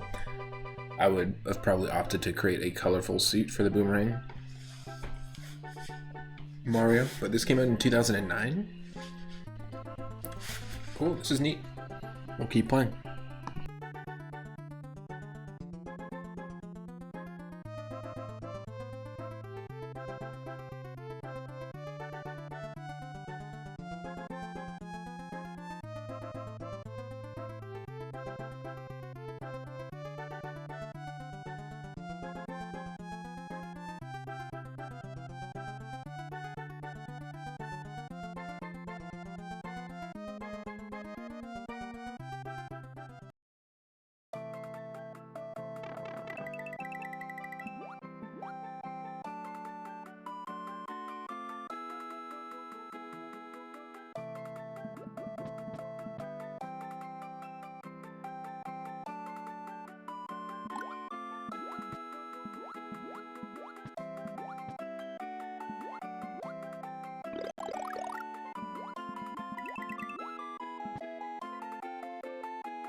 Alright, that was really neat. Using only vanilla stuff, except for that block. Like the pink block that you need to be invincible to get past. The creator of this hack was able to make one of the most Super Mario 64 feeling 2D stages that I've seen in any Super Mario World ROM hack. And I've been playing Super Mario World ROM hacks for shit since 2009, since this came out.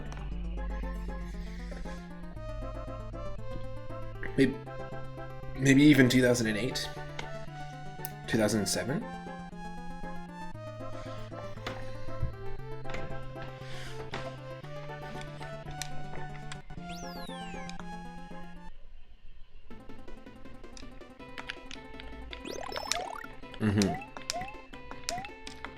It's exactly what we asked for. It's Sonic. What the heck, giant cow-like Koopas? Something weird's going on this island. I must find the source. Yeah, figure it out. Boom.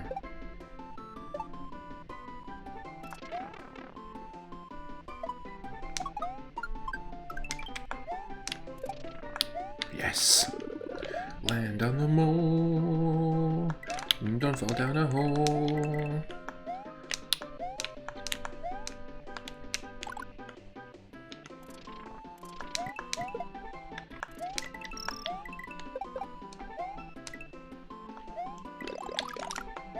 So this is neat.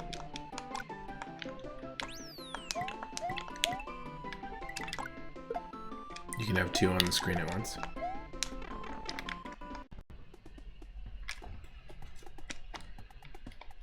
Oh, they have bomb bros. There we go. That was pretty professional. That was a pretty professional move there.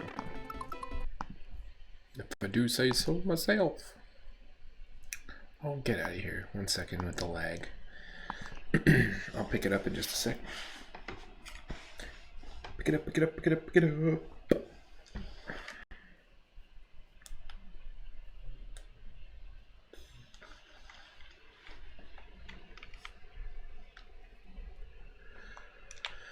What's everyone's thoughts on the bad rendition of Sonic music? The rare green block up ahead will warp you if you have 55 coins or more.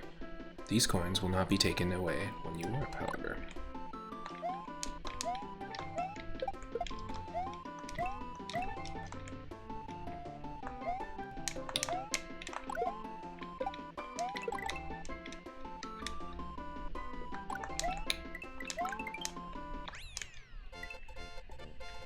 Neat. You know, I've seen a lot of vanilla hacks. I've played a lot of vanilla hacks, and this one's keeping it interesting so far. So I'm gonna say this is definitely a recommend for me. Tojiko-san, if you're watching, add it to the list. This is definitely one I would recommend checking out. Vidonium Mines. I like the name of that level. That's cool. I don't know what the hell Vidonium is, but let's roll with it. Just the idea of using a boomerang in such close quarters feels very dangerous. The ricochet factor must be real.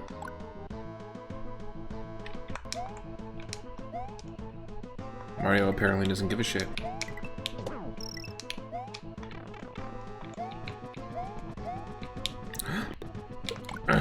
No!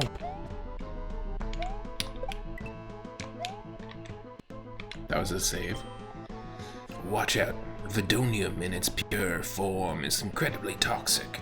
Wear protective gear. Research lab number 237 at the end of the tunnel.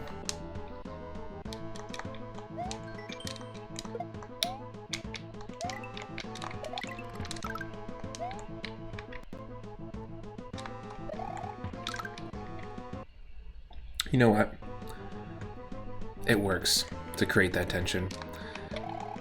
And don't fix what isn't broken. I'm a big fan of Super Mario World vanilla assets, so using vanilla assets I think is pretty neat.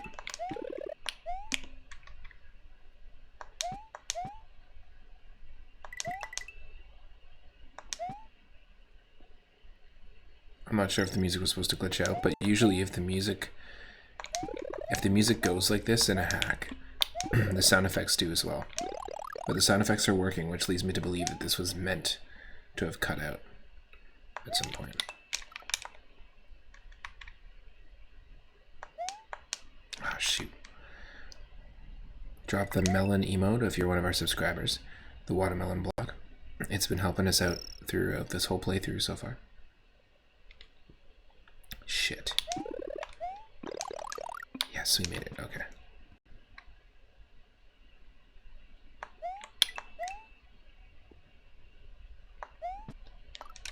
Son of a bitch.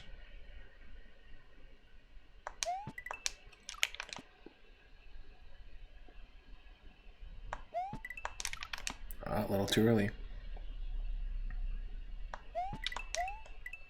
Timing that is not easy.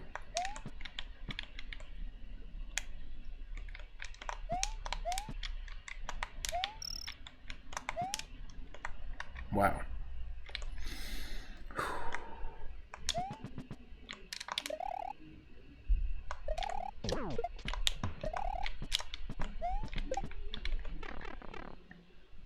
Holy crap. Well designed.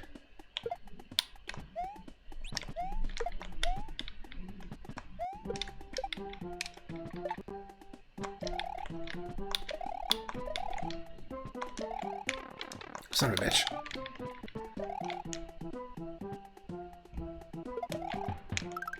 Got him.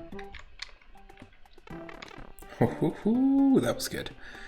That was a nice clean maneuver.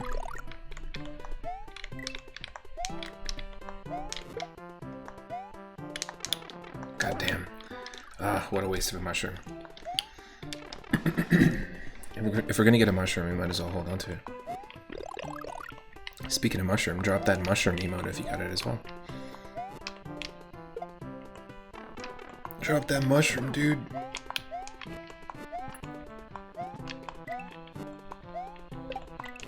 Oh, son of a bitch. Podobo? No, no. No, no. No,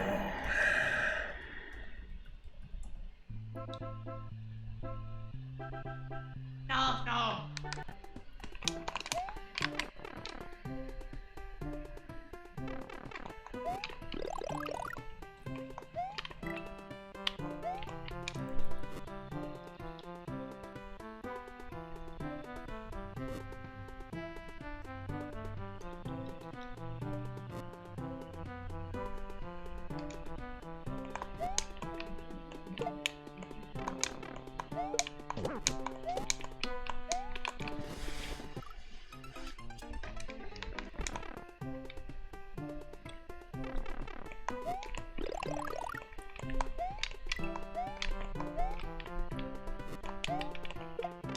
Son of a bitch.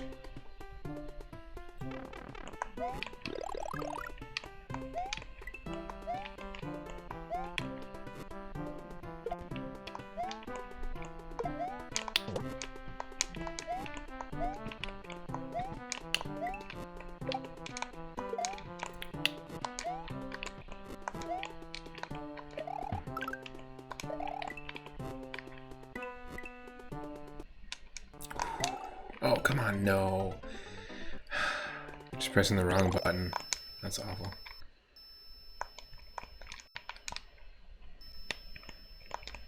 Oh, I think the music might have actually glitched. Now you can't hear the sound effects. So that's definitely a music glitch for sure. I'm in the music glitchness. Future's looking doubtful. Yep, the whole thing glitched.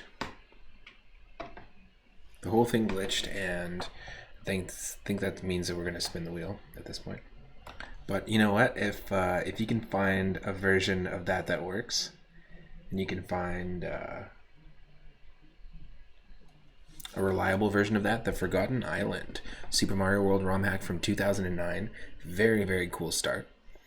Besides the whole obvious trope of there's Koopas invading, something's invading, oh my god. Okay. It's always just like a random enemy or Bowser's invading. Okay, we're going to spin that wheel, and we're going to see what we get next. It's going to land on 176.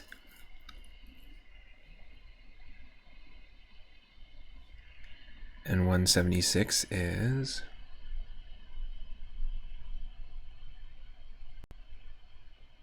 Ooh, it's Jeopardy on the NES. All right. Let's check that one out. This is actually one that I had in my original collection on the NES as a kid. I'm a big fan of game show games, especially retro game show games. Yeah, I had the Junior Edition, and I also had the 25th Anniversary Edition and the Standard version. So we're actually, the one we rolled is the Jeopardy on NES, just the standard one. But when I was a kid, I actually got all three of them because in the original collection, I had one of them, and I kind of got hooked on it. It was really fun. Also had a Wheel of Fortune game for NES. So, in this list, somebody made a Battletoads edition, Jeopardy Battletoads edition, which is ridiculous. Of course, that is also in our list of animal and creature themed games.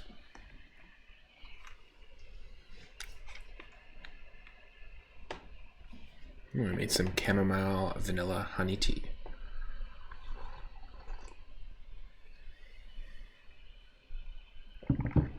Interesting. I didn't know that. Whew.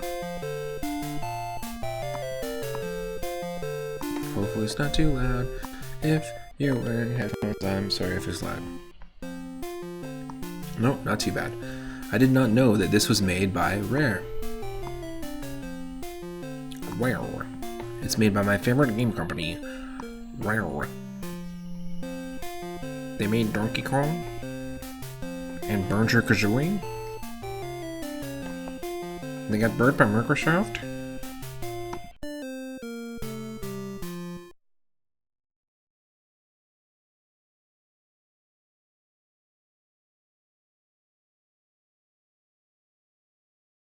Alright, just 1 second here.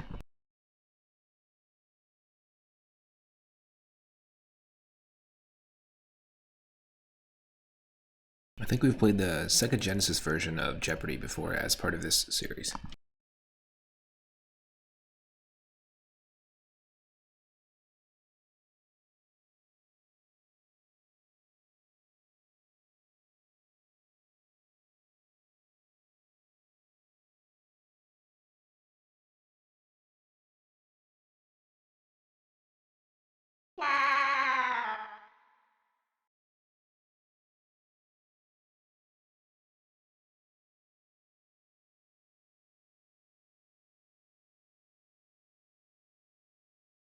Now again, part of the reason why this is in this list, doing, dreams and perception and the mind themed games, is I have a bunch of trivia based game show games, and that obviously requires the mind and memory. So anything that requires memory, any puzzle game that requires memory or trivia game like that, that's kind of the vibe we're going for. 1 sec. Money Collector, welcome into the stream. I hope you're doing well. Happy Friday. Rare made a lot of these sorts of games. Interesting. I'm gonna have to go do a little deep dive into the rare Wikipedia universe. Rare. Woo! Got ourselves a Jeopardy fan. Another one. Can we get a shout out for Idarama? Not Idarama. I read your name. We already shouted you out. Can we get a shout out for Mighty Collector? We can also get a shout out for Idarama as well. I just read your name when I saw the chat. Let me just update my stream title here. So I didn't realize this for so long, but I thought moderators could edit my stream title if they needed to. But I have to give a separate role for that. I just figured that out. It's called the editor role. And I was like, what the frickin' sassafras? I thought everybody had it.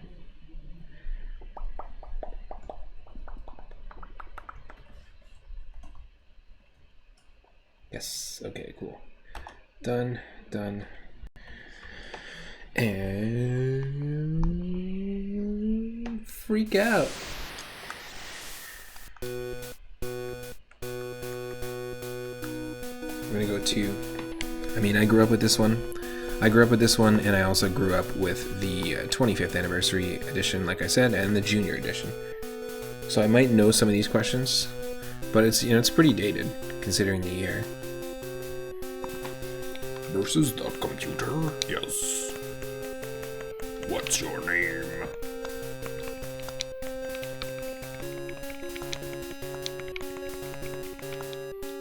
Thrup. Is that a family name? Yes.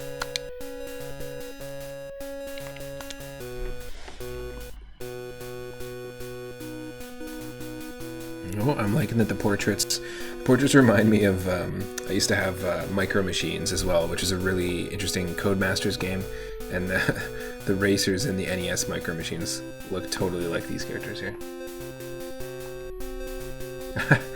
Great character.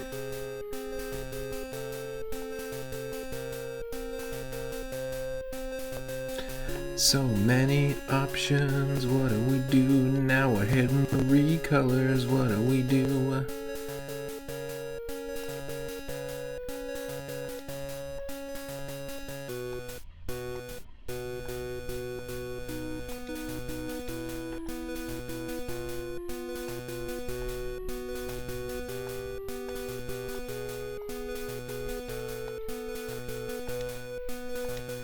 Oh, yes. I love the aliens. Kind of got zombie paper vibes going on. Here, we'll go with this one. The one that looks like young Mr. Burns if he was in a Harry Potter film. Yo, you know he'd be Slytherin.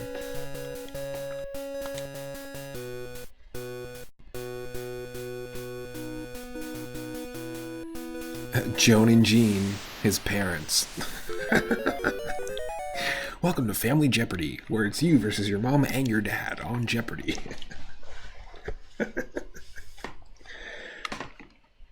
That's Monty. Okay, we've got Europe. Baseball. Food. Rodents. Fathers. Hey, it's gonna be Father's Day this month, so it's right on target. Fictional Fidos. Fake dogs. Fake dogs. Fake dogs.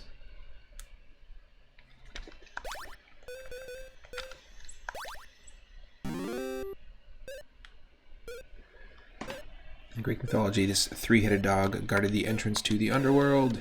What the? I pressed it. Do you have to press start? Son of a bitch. She got it. Wasn't fast enough. Okay.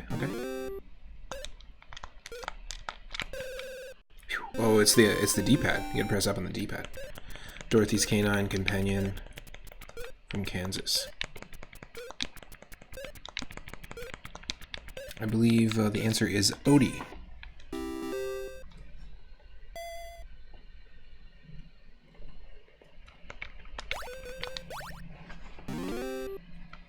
Dagwood and Blondie's pet. Whoa. Is it Marmaduke? No, it's not Marmaduke. Nope. That's right, because obviously that's a separate comic strip. Separate newspaper comic. Gene. Shake harder, Gene. Shake harder.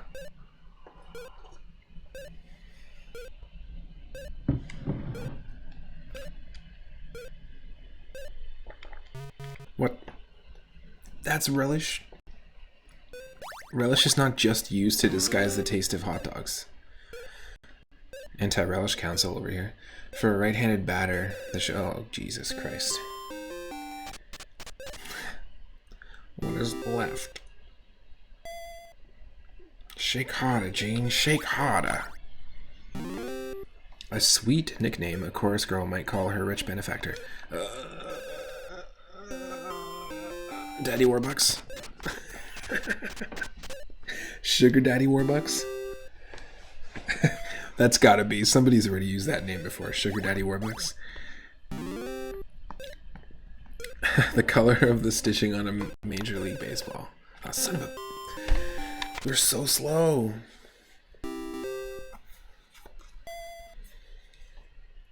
We're ultra slow. Rodents. This laboratory animal's name comes to mean anyone serving as an experimental subject. What is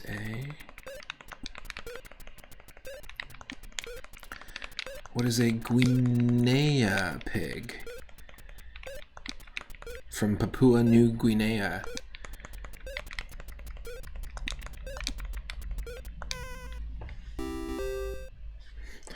I'm tired of Jeopardy's anti-relish agenda. It's gotta be stopped. Dude, this game came out in 1986. Or it might be 87. It's gotta be stopped.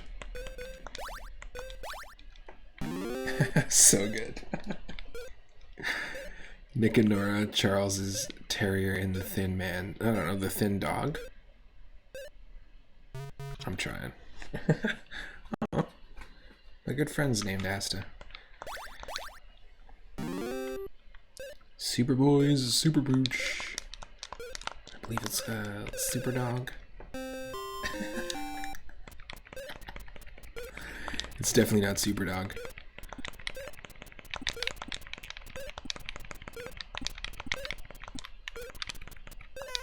Super Doge.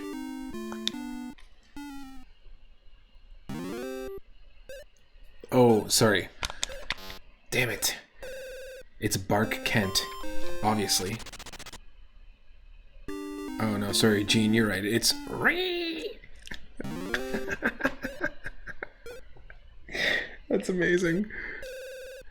And then can we get an ambulance? I think they need help. I think Gene and Joan are both gonna need.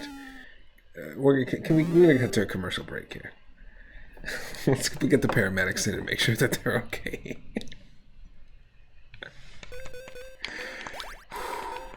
That's ridiculous.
And we're just going to keep the game going even though there's clearly a gas leak in the studio.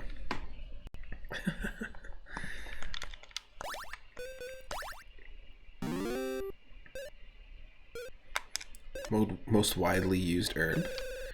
Parsley. In the 80s. Maybe still now.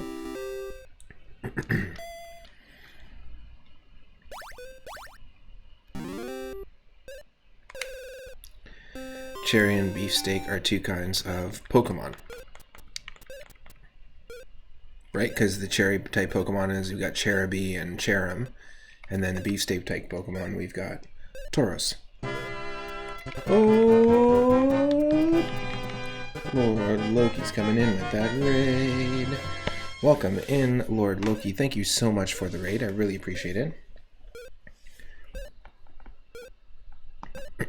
We're playing some Jeopardy.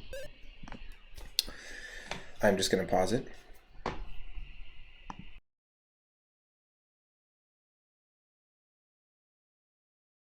Welcome in, everybody. My name is Matt, otherwise known as 3UpMoon, on Twitch, here and on YouTube, and I stream every single day from 5:30 or 6 p.m. Pacific. You can always catch me here. All my streams go up on YouTube, and today we're doing a series called the Retro Roulette. And basically, it's a series where I've got a list of curated games that are all based on a theme, and all the games today are relating to dreams and the mind. Excuse me. Dreams and the mind and perception and brains, or so like any sort of puzzle game, any game with like really big puzzle challenges, and trivia games like this, game shows. So this is Jeopardy on the NES, one that I grew up with, and we're diving in. How was your stream? I hope you had an awesome stream. Yes, we are eating Pokemon. There's a really good video. Actually, if you're a part of my Discord, I haven't posted it yet, but I'll post it in the Pokemon channel. But there's a really good video that Polygon did, where they broke down, basically analyzed a whole bunch of Pokemon and figured out what the most edible Pokemon would be. It's actually a pretty interesting watch. But yes, Cherry and Beefsteak. We've got ourselves our Cherim or Cherubi and our Tauros. You're playing Dragon Quest 11? Nice. Oh, cool. Yeah, Dragon Quest 11. That's you can play in 2D and 3D in that game too, right? I watched Grimbomb, a good buddy of mine, stream that. In fact, let's do a shout out for Grimbomb and a shout out for Lord Loki. Thank you so much for choosing to share a community over here. I mean, I feel like our communities are kind of like interwoven at this point. There's a handful of streamers out there where we've got the same community, but still, thank you so much. Really, really appreciate it. Also, thank you to Ablaze Emblemere for the recent follow as well. Or, not recent follow, recent raid. I appreciate it. Different modes. Heck yeah.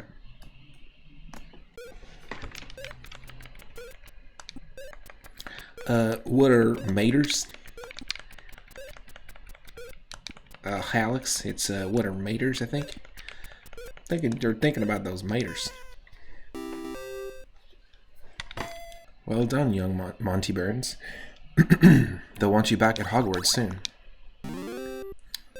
These hard donut-shaped rolls are often eaten with cream cheese and lox. That's exactly how I would describe a bagel. Hard. I'm looking for about 12 of those donuts. You know, the ones that are hard. Today's actually National Donut Day, so happy National Donut Day. What's everyone's favorite donut type? Mine is apple fritter or anything sort of cinnamon bun related. Not necessarily a cinnamon bun, but a cinnamon bun flavored donut is always great.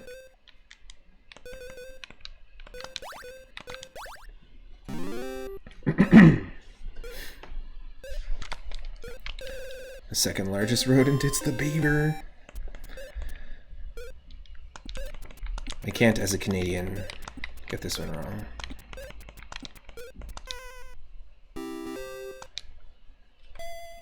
Ooh, lemon-filled donuts are good. Nice.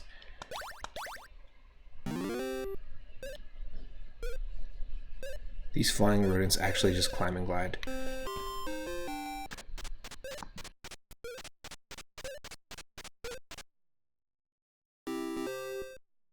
Mighty Collector is all about the maple frosted cream sticks.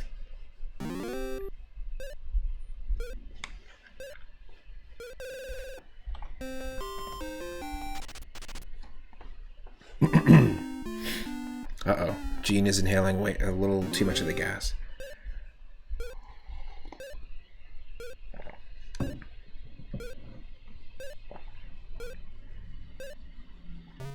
I feel like, yeah. Hamlet was my guess. But I was like, Claudius could be in something else too. Beaver's dad. His name sounds like a tool for cutting hospitals into sections. What?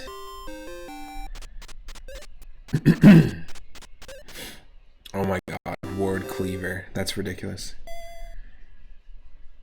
This Thanksgiving. This Halloween. It's the return of the Ward Cleaver. No hospital is safe with the Ward Cleaver on the loose. I picture the Ward Cleaver is another building that's going around cutting other buildings up. It's like, yeah, whoa, whoa, whoa. Calm it down. Mussolini. No, that's not how you spell it.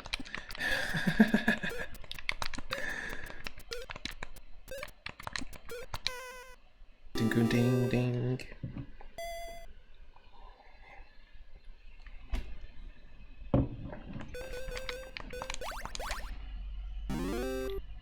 Father of a mule. A donkey? One of these? A donkey? I don't know. Donkey is what I'm just assuming, but I thought a donkey was a mule, so.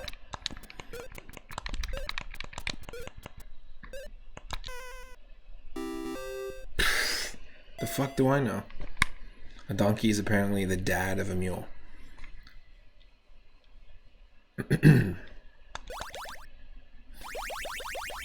Daily double. Alright.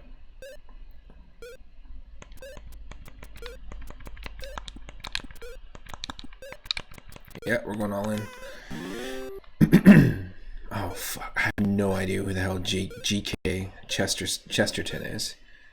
Priest detective. What the hell's a priest detective? That's a famous fictional father. I'm thinking like Da Vinci Code would be the only one. A mule is half donkey, half horse. Okay. So what's the opposite if it's a father that's a horse and a mother that's a donkey? That's got to be a different thing. Like a liger and a tigon. Ligers and tigons and mules. Oh my.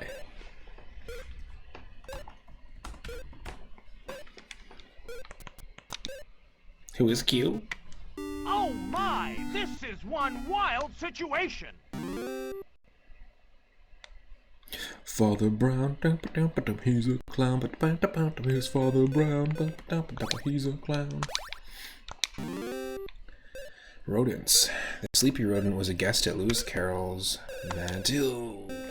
That wasn't fast enough.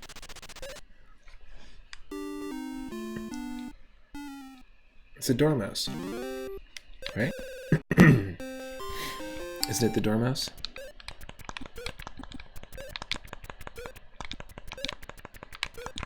Ooh, I wonder if it's gonna like be like, that's not one fucking word. Oh, okay, good. Whew. I know my Alice in Wonderlands. Alice in Wonderlands. It's valuable pearly gray fur. Has more hairs. A rabbit?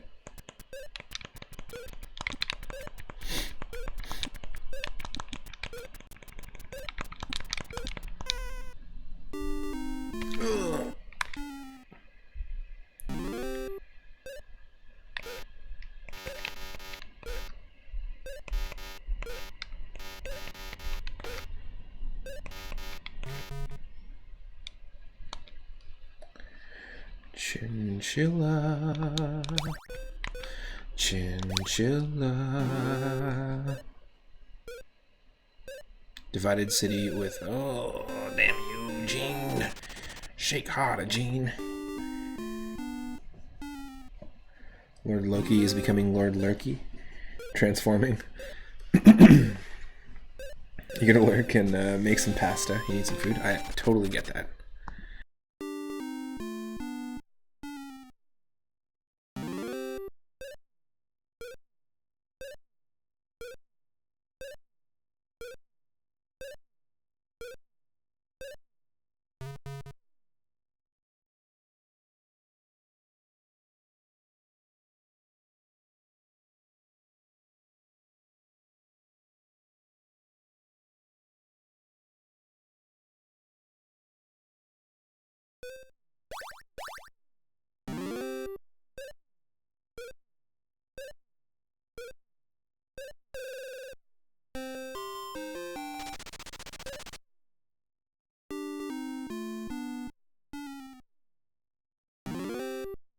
Was that meant there to like give me the answer?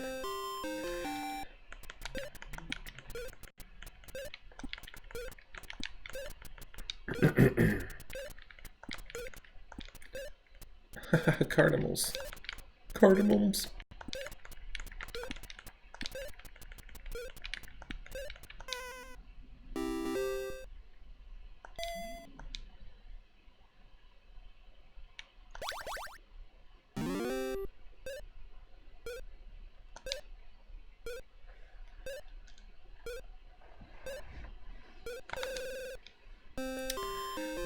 I'm just gonna guess. I don't think I've seen this. Look like Gary Cooper. If you're blue and you haven't seen this movie, but it's okay, it's an old film. Who is Babe Ruth? Nope, I guessed. I'm just guessing it. I don't know anything about baseball. All I know about baseball is that there ain't no crying in baseball.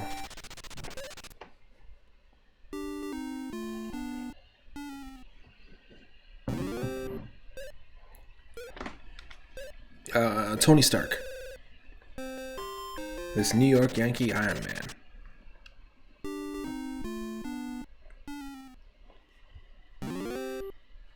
Lou Gehrig. Oh, what do you know? Black pitcher elected to Hall of Fame, though he won only 28 games in Major League Ball. Way to totally downplay that guy's achievement. Jeopardy.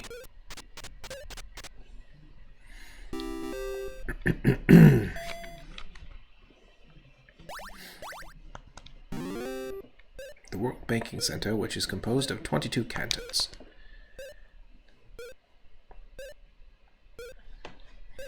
Barrow. Switzerland.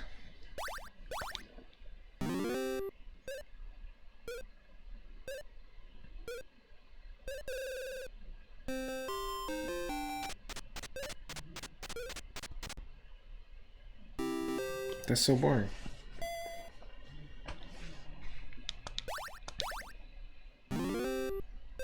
If the ruling family of this Riviera Principality dies out, it will fall under French rule. What?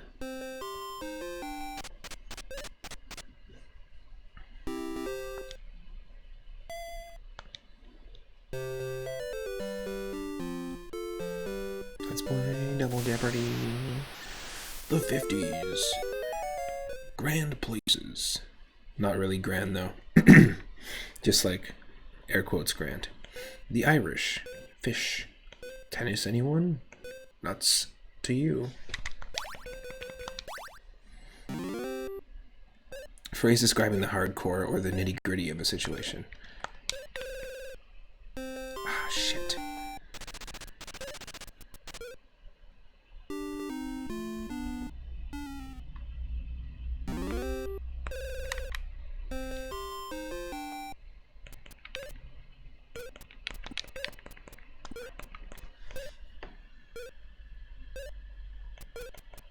Is it nuts? It's not nuts and bolts, is it?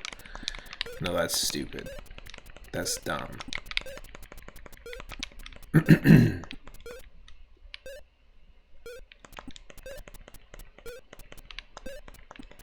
That's so dumb. That's dumb. What? Okay. Whew. Thank God. We're back in the game.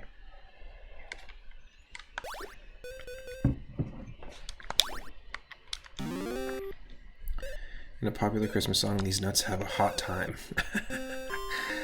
Not safe for work.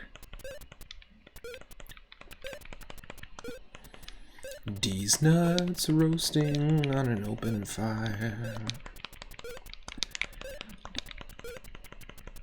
I forgot the rest of the words. Well done, 3-up, you win $800. Nuts to you.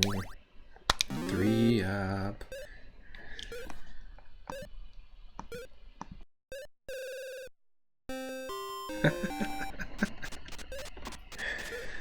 Middle of the fucking summer.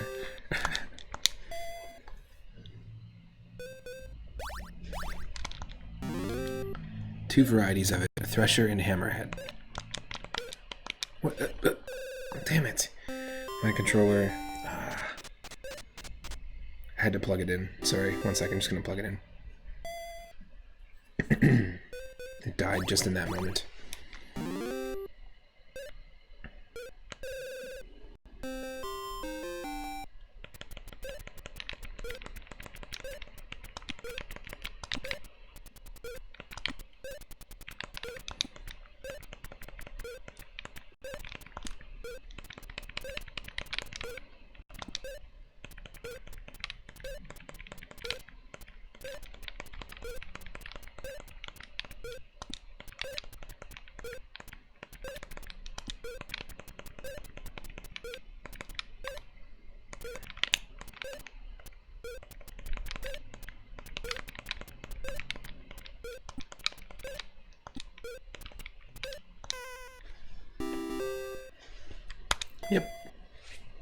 Yep. 1929 Marx Brothers movie based on their stage success of the same name. Are you talking about the mixed nuts?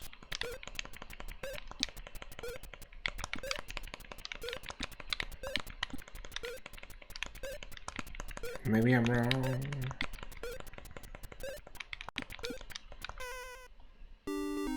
Nope. It's not that. It's something else with nut in it. I've seen it too, a long time ago. Back in 1929, I seen it. Seen it with my own 2 eyes. Cocoa nuts. Dang.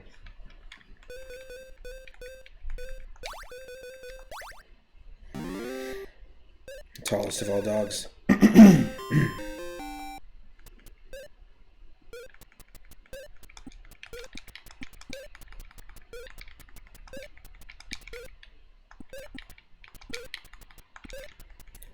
What is the Irish stretcher? No, that's not a dog.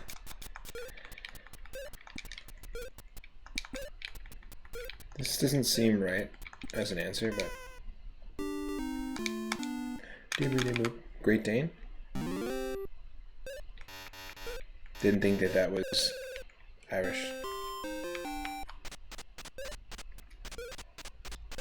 Oh, it's the friggin' Wolfhound. I'm an idiot. At my band's, my recent band's album debut release party, it was a giant house party with a bunch of people and an Irish Wolfhound. Super cute, too. Chance was their name. In 1959, Alaska became a state.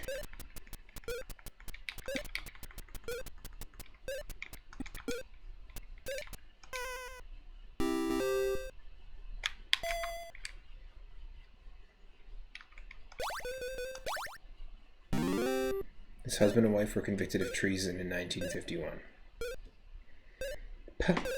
51? Who are the Rosenbergs? Gene? He likes to shake his arm. Gem-like nickname of Ireland. The Emerald Isles. What is Pokemon Emerald?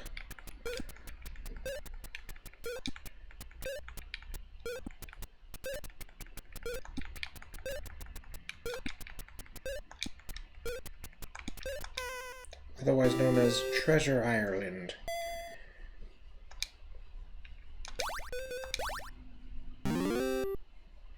It's a rhyming, humorous verse and an Irish county. I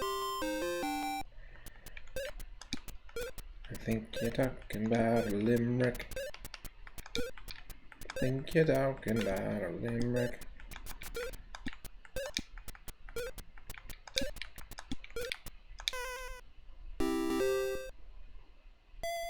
Back in the game, Gene.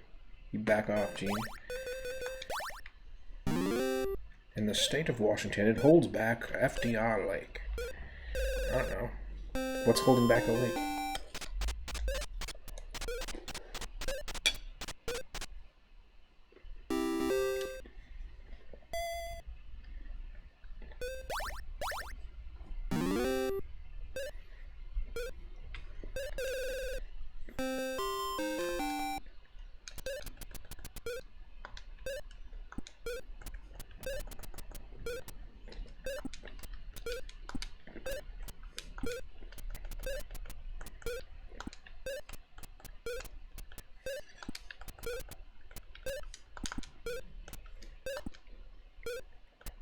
Hula hoos!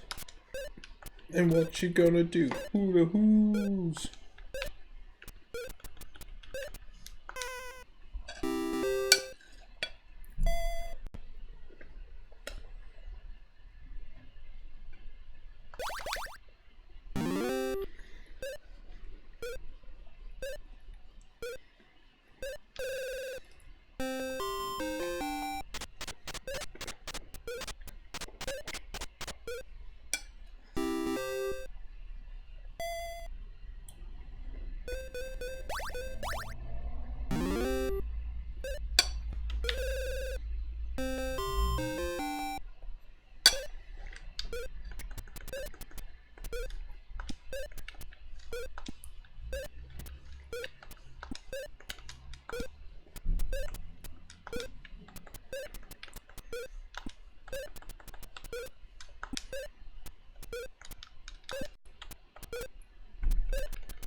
There we go. Just gonna mute for 1 sec here.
I was gonna go with Tiger Shark, but then I realized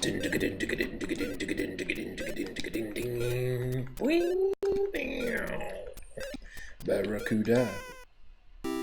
Yep, I knew it.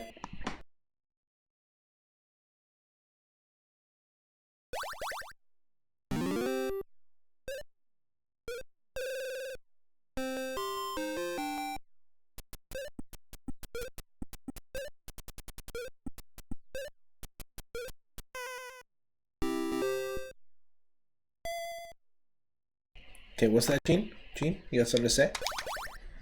Nothing. Goldfish are a member of this freshwater family.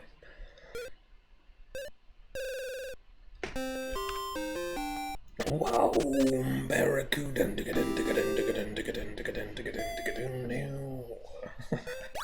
Why should I get DMCA'd for that? Come on, have a heart.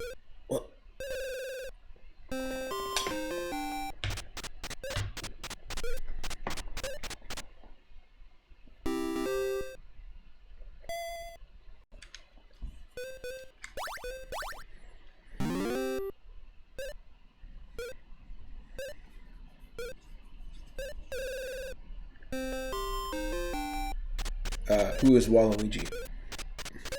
The only tennis I know is Mario Tennis. I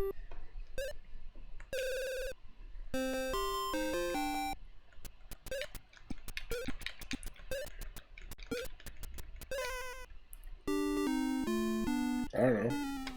I tried.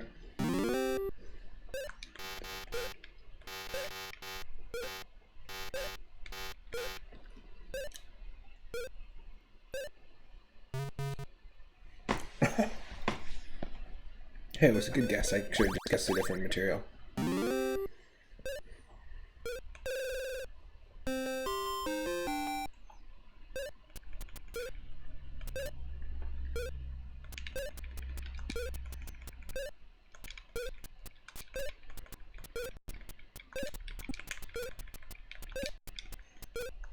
What is Grand Rushmore?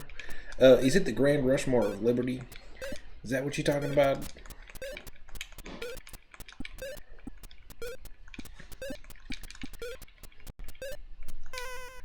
The land of the Mississippi, Grand Rushmore of Liberty.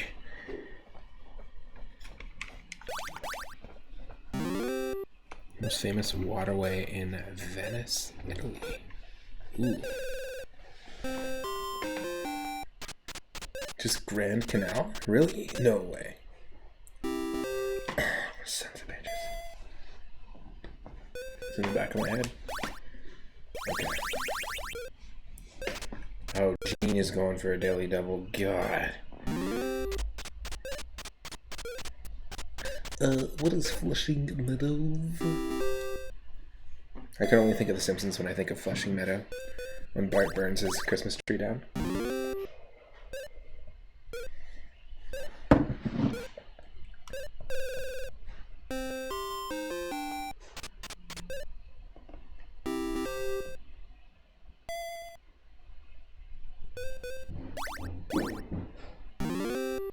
Every Davis Cup final from 1938 to 1959 was between the U.S. and this nation. Australia. Can we talk about Gene's celebration pose? Yeah, it's the Shelbyville shake harder, boy. It looks like he's shaking. I don't know. Okay, well, we learned something. Grand Teton.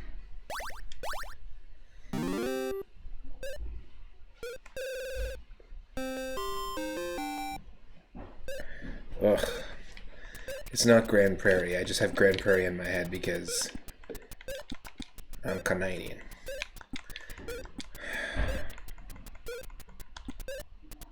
Grand Rapids.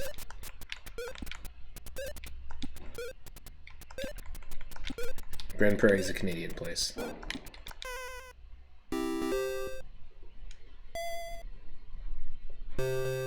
Drop is in the lead. Gene can go fuck himself. Final Jeopardy.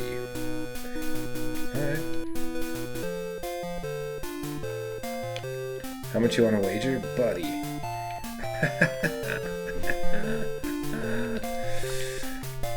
Me over and pour me out. Here we go.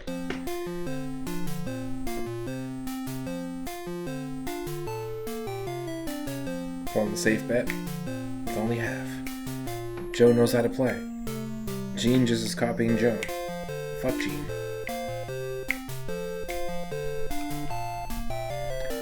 Weights and measures. System first adopted by France in 1799 and now used in most countries.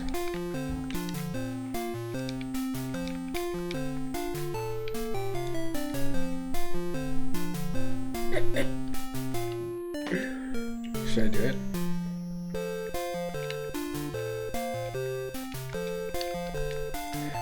What is the sound system? Most countries, people listen to music on boomboxes and radios, so I'm gonna say sound system, please.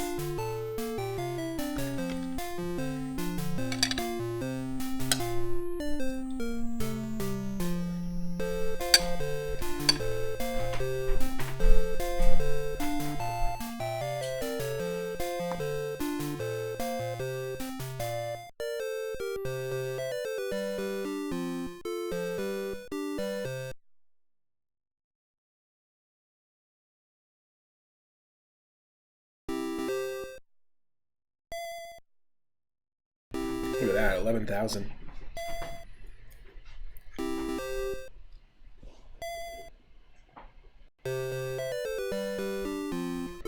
Thrupp is the winner. Get thrupped.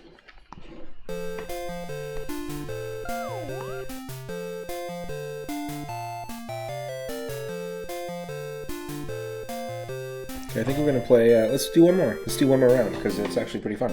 Why not?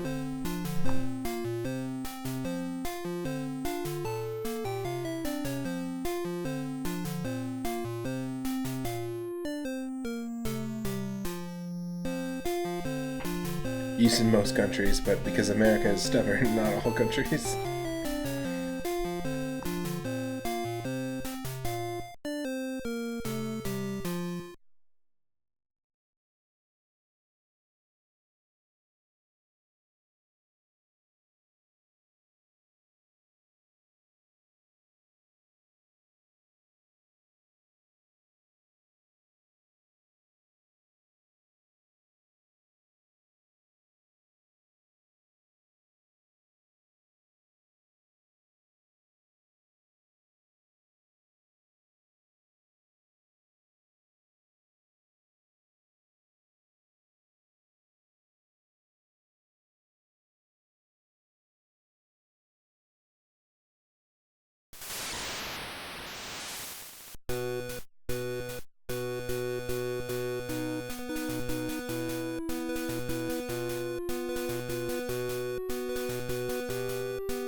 Alright.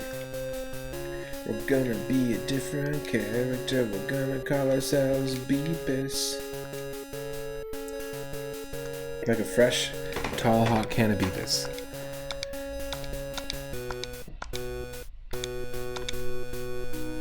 There we are. That is Beepus. There's Joan, our cousin, another Joan, and Diane. Just some random person they found outside. Just walking on the street, they're like, the third contestant didn't show up for this Jeopardy episode. Would you like to, ma'am, would you like to come in here and enter to win some monies on the TV with the Jeopardies? All fours. 500. Word for a poetic stanza of 4 lines. I believe Beepus knows the answer.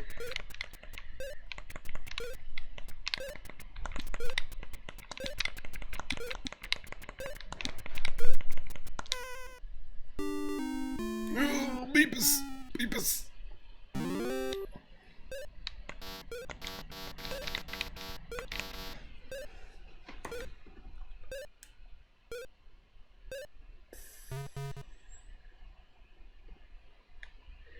Quatrain.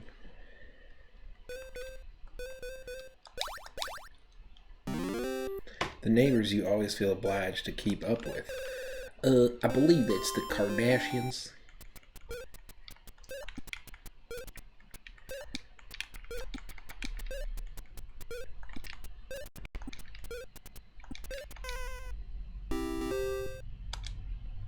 Damn it, Beavis.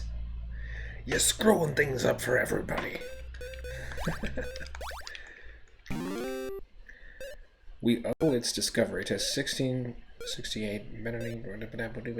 What?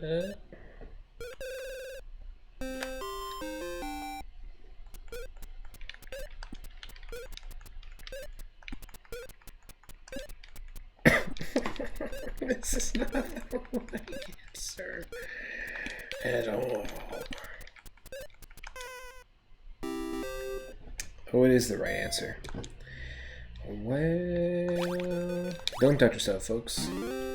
Introduced by Romans, who broke them over heads of brow. Whoa, whoa, whoa, whoa. You better say rice.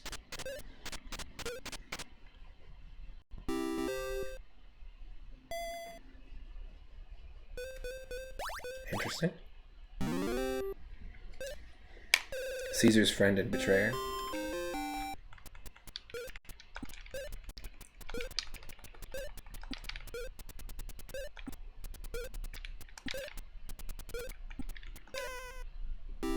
Who is Brodus?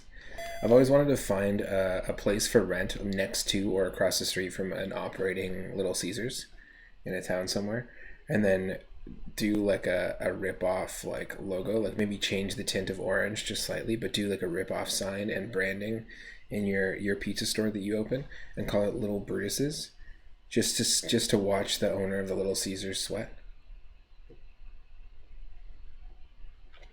Et tu, Brute? Little Brutus's. Come on down, get a slice of za.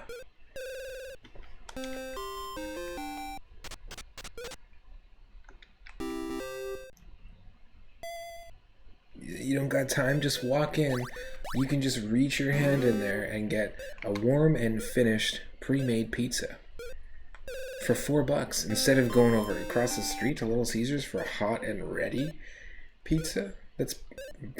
Was it pre-made? Who knows? Who knows what they do with that pizza? And it's $5? No way. Little Bruce is all the way.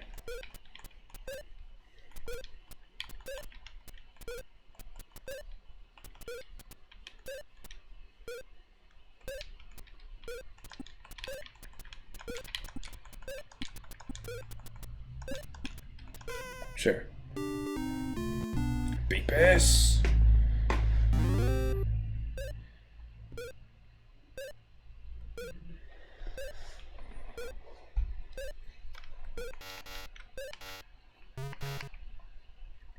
Who is Earthly Berlin? The Tennessee town of choo-choo fame. What is a Chattanooga choo-choo?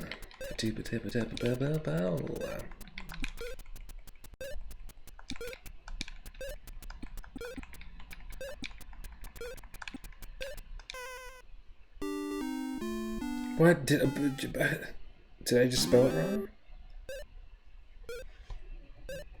I spelled it wrong.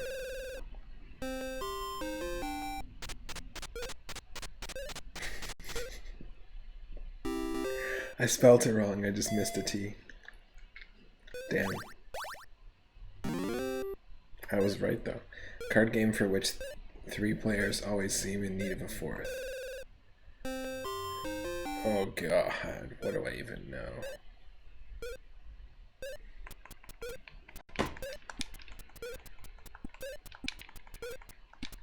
Nope. Oh my god, I just guessed. I just somehow bridged my left brain with my right brain and it made it happen. Inorama says, instead of the Little Caesar mascot holding a spear, Little Brutus holds a knife behind his back.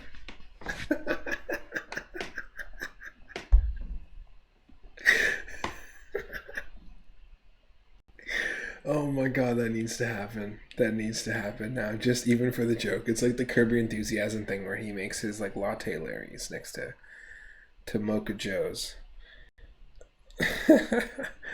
Oh my god. I love that. Everything's $1 cheaper. That's so good. That's pure genius. Bird ridden by a Niven in Around the World in 80 Days.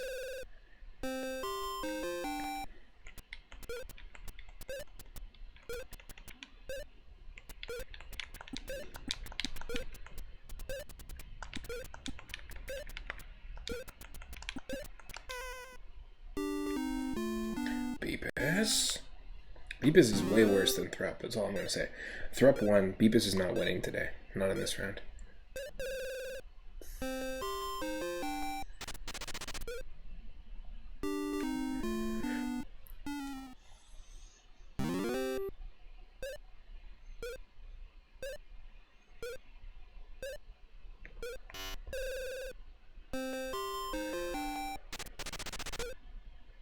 What is that?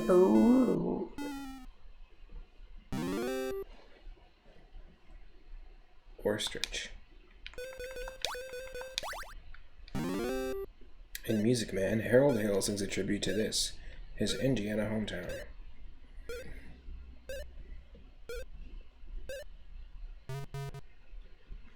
Gary, Indiana.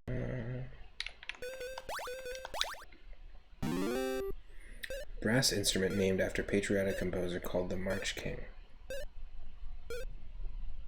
No idea. Sousaphone. Huh.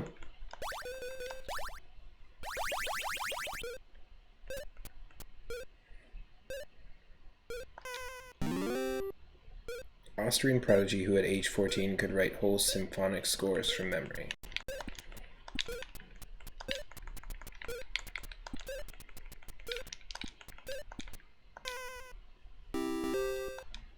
Who was Mozart?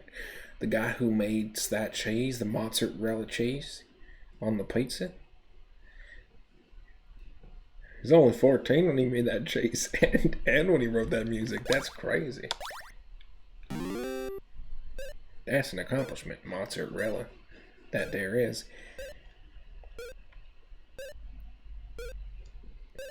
Damn it, Peepus. You're supposed to know these things. And spooned onto deserts. Deserts. Oh my god. Spooned onto deserts. Oh, I'm losing it. We've lost the plot here.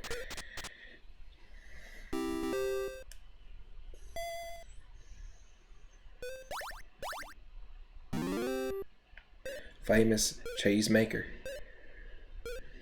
Slash. Symphonies maker.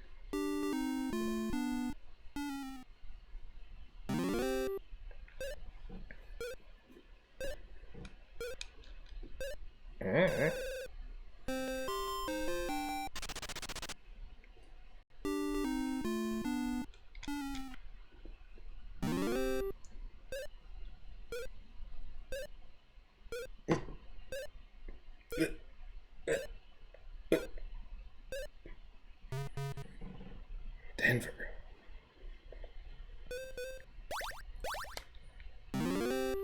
Who is Chandler? This came out before Friends. Soundtrack to the obscure Friends was written by this British superstar. Oh, the one who did the...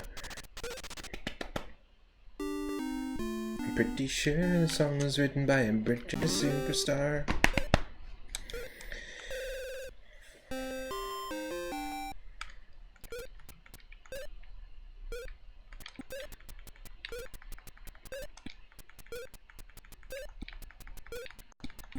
Am I just gonna guess?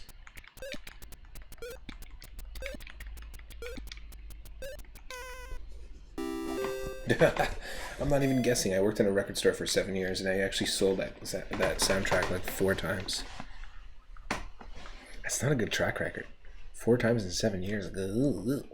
Elton John, my God, that must be a shitty ass soundtrack. My lord. No, it's actually not bad. There's a couple things on it that are pretty decent.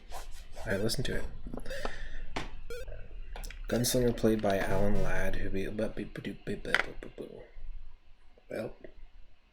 well. Transportation used by Mary Poppins to get from one job to another. I believe it's a teleportation portal, Alex. I believe she points a disintegration ray. It's had its inner workings recalibrated so that she could safely send herself back in time and then re-materialize at a different point in time and space if she so chooses. Yep, you got it right. Here's your $300.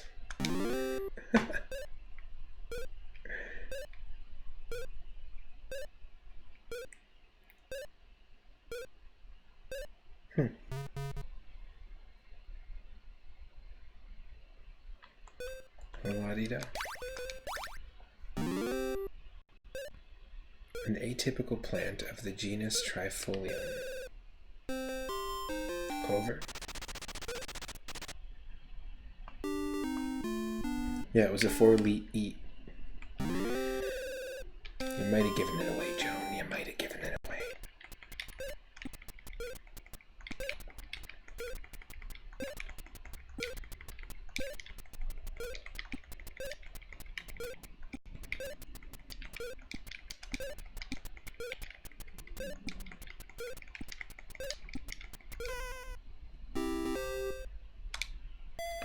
Denver. It's called yakimono in Japan when broiled sashimi. Oh my god. What a dumb question. What a slow streamer.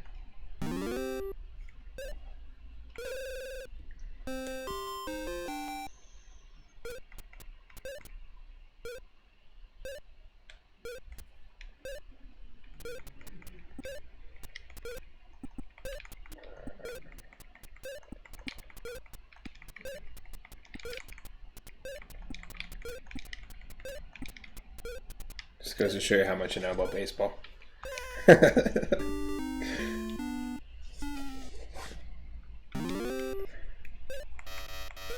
Beepus.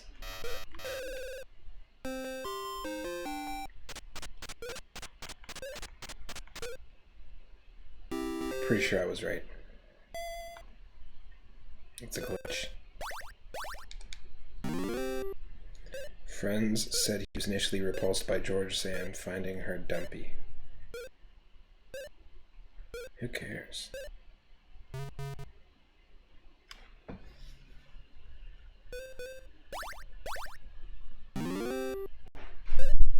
One who has failed to understand or accomplish something has missed this.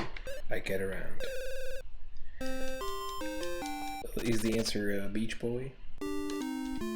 Fail to accomplish something. Or to understand something. Literally me.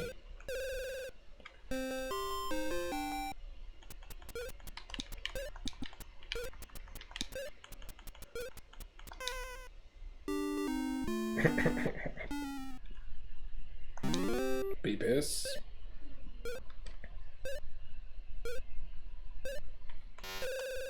It's point.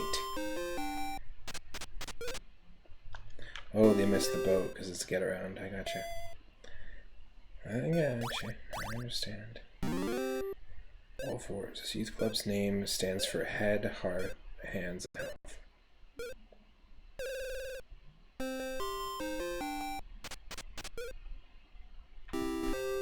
Oh my god. That was the most obvious answer and I screwed it up. Lead singer whose Cadillac was painted with diamond dust.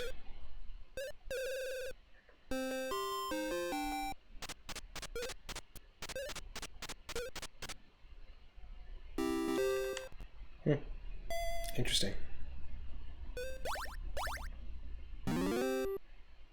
The home of the bean and the cod.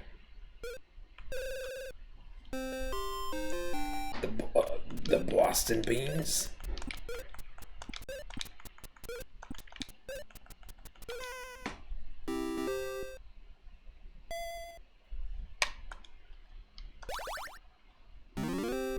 Carl Sandburg called it Hog Butcher to the World.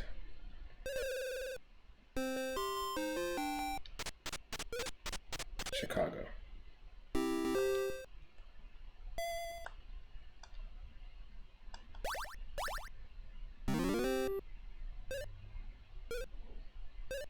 What?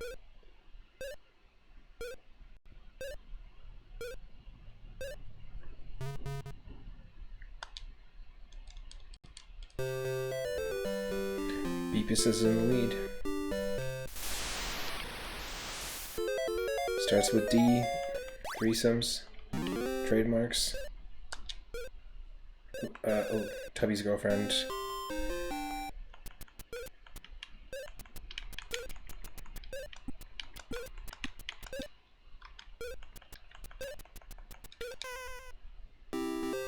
Little. I made you out of clay. Oh no, wait, that's a different song. That's dreidel.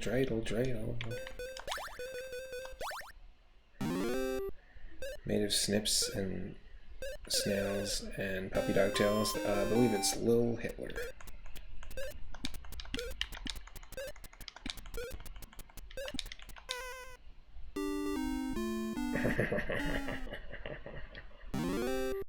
Beepus doesn't know his shit.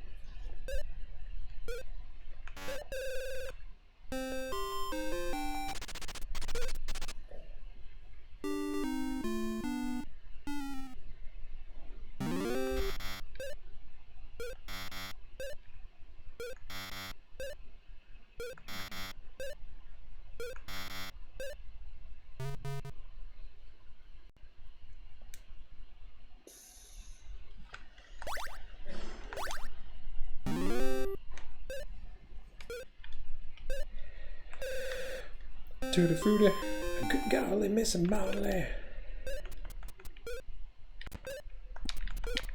Will it actually count if I just do Richard, so I don't have to write little?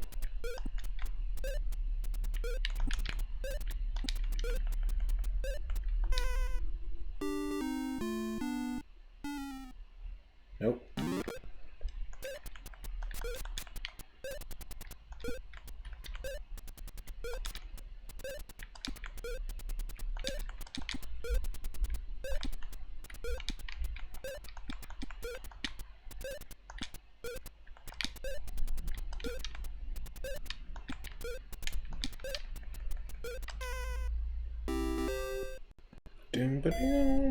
There we go. Her dancing scandalized visitors to the 1893 Chicago World's Fair.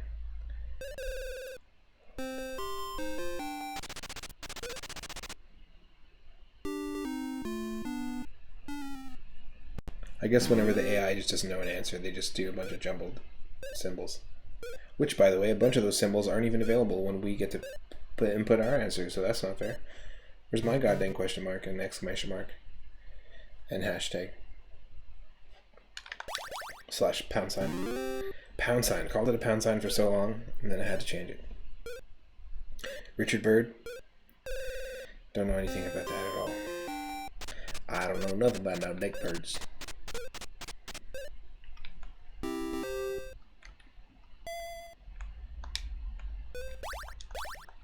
Women in movies. 50s top sex symbol. She was Playboy's first centerfold.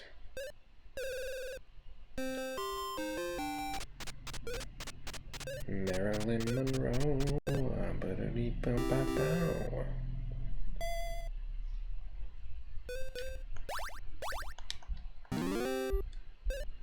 From the Greek meaning terrible lizard. What?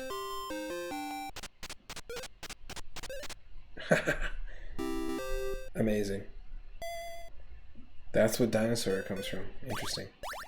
Terrible lizard. Way to be so judgmental. We've classified them with our opinion of them embedded into their name. Think about that. Think about how the dinosaurs feel. I mean, think about how the giant reptiles feel. They're not necessarily terrible. This Super Comics directing debut failed the rabbit test. No idea.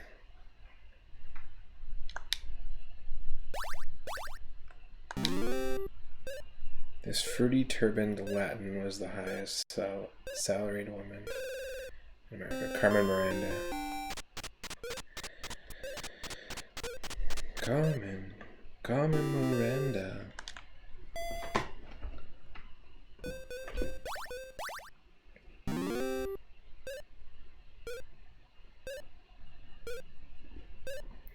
No idea.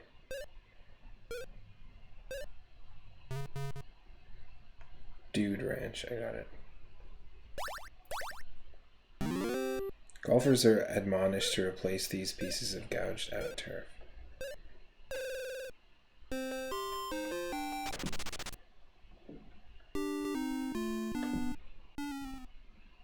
Wait, what?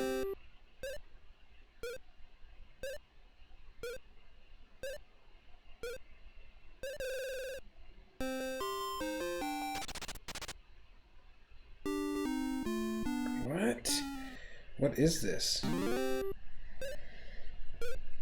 Starts with a D to replace these pieces of gouged out turf.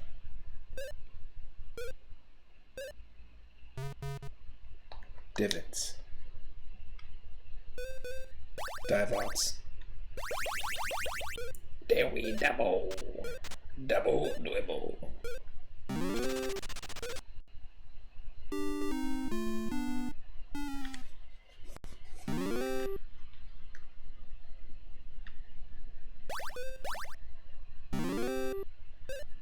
It built a reputation as the Uncola.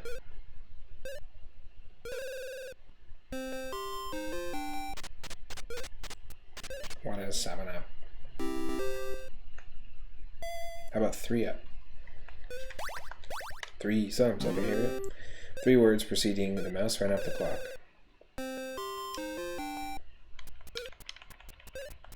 I believe it's what the fuck, Sharon? I know it's more than 3 words. The mouse ran up the clock.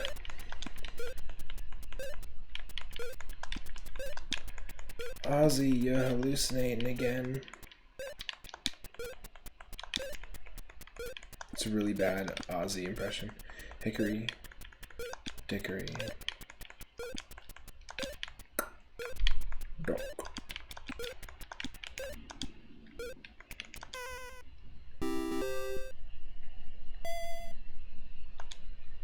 Beepus. These sisters sang Boogie Boogie Bugle Boy Company, baby. Of course, that was the Andrews sisters.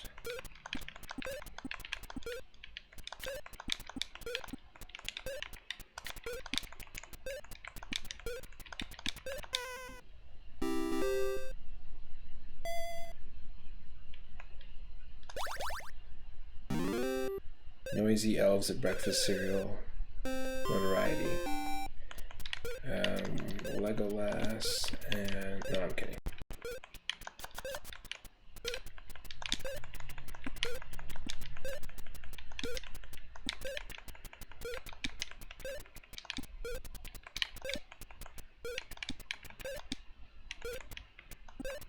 Snap cracked.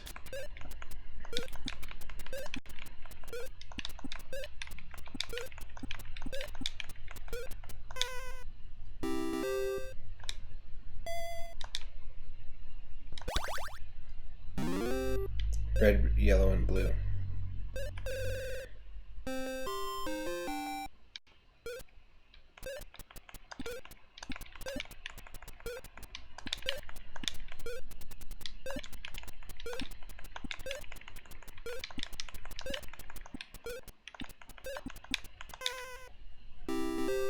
Primary colors.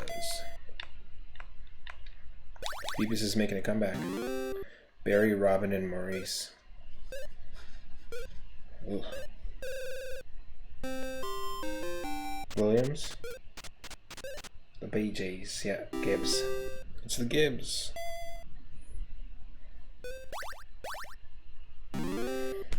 Represented as a blindfolded, winged boy carrying a bow and arrows. Is Cupid represented as blindfolded? I didn't realize that.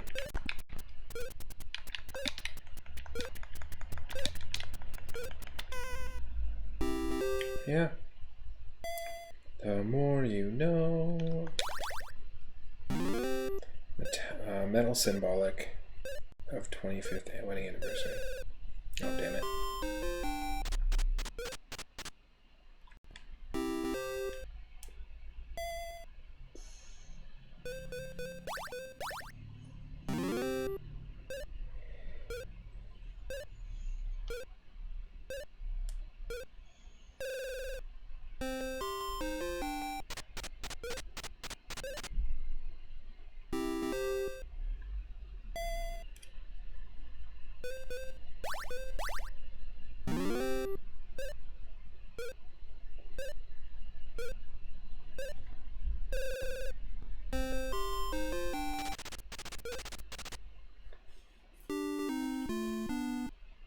No idea who this is.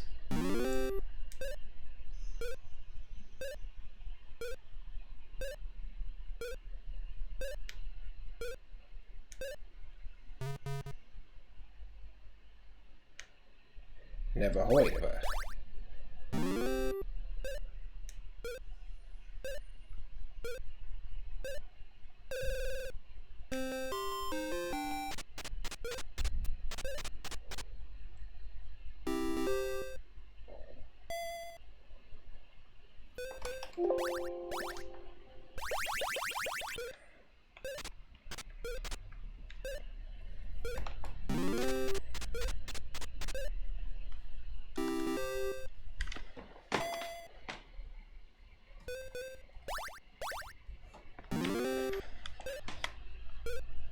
Clydesdale horses have become a trademark of this beer. What?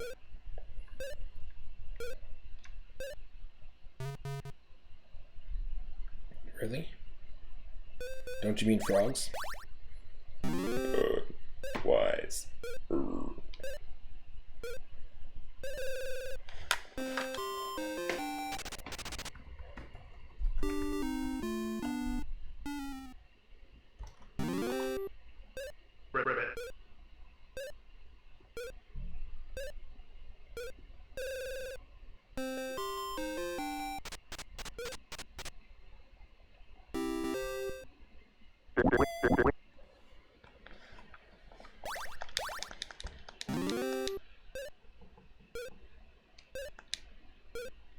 He presented his special theory of relativity for the first time in 1905.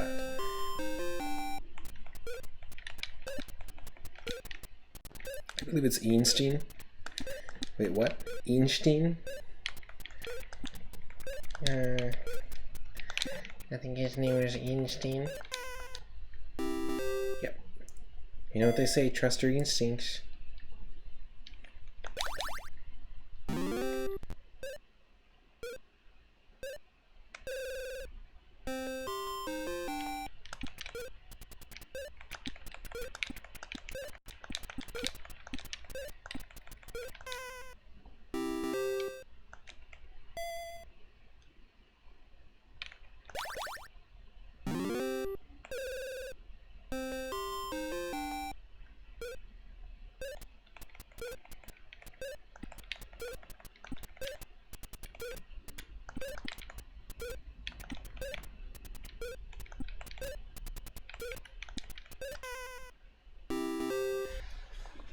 Louis Pasteur.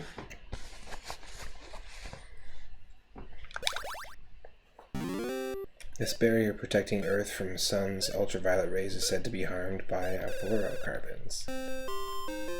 Are you talking about the ozone?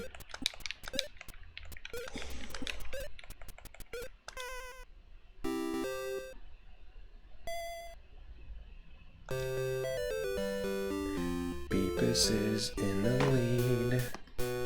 Holy shit.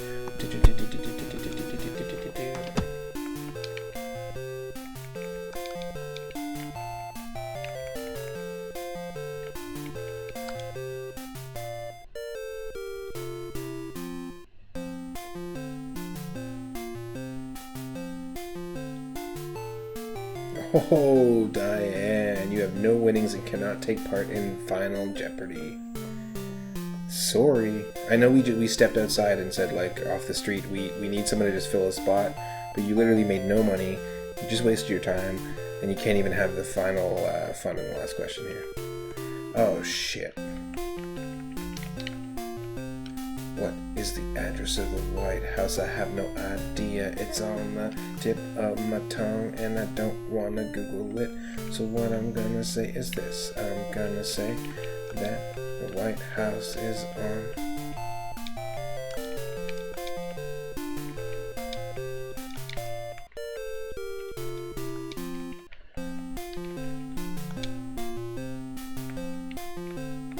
the White House with the white his... a white his house with a white little window and a white Corvette.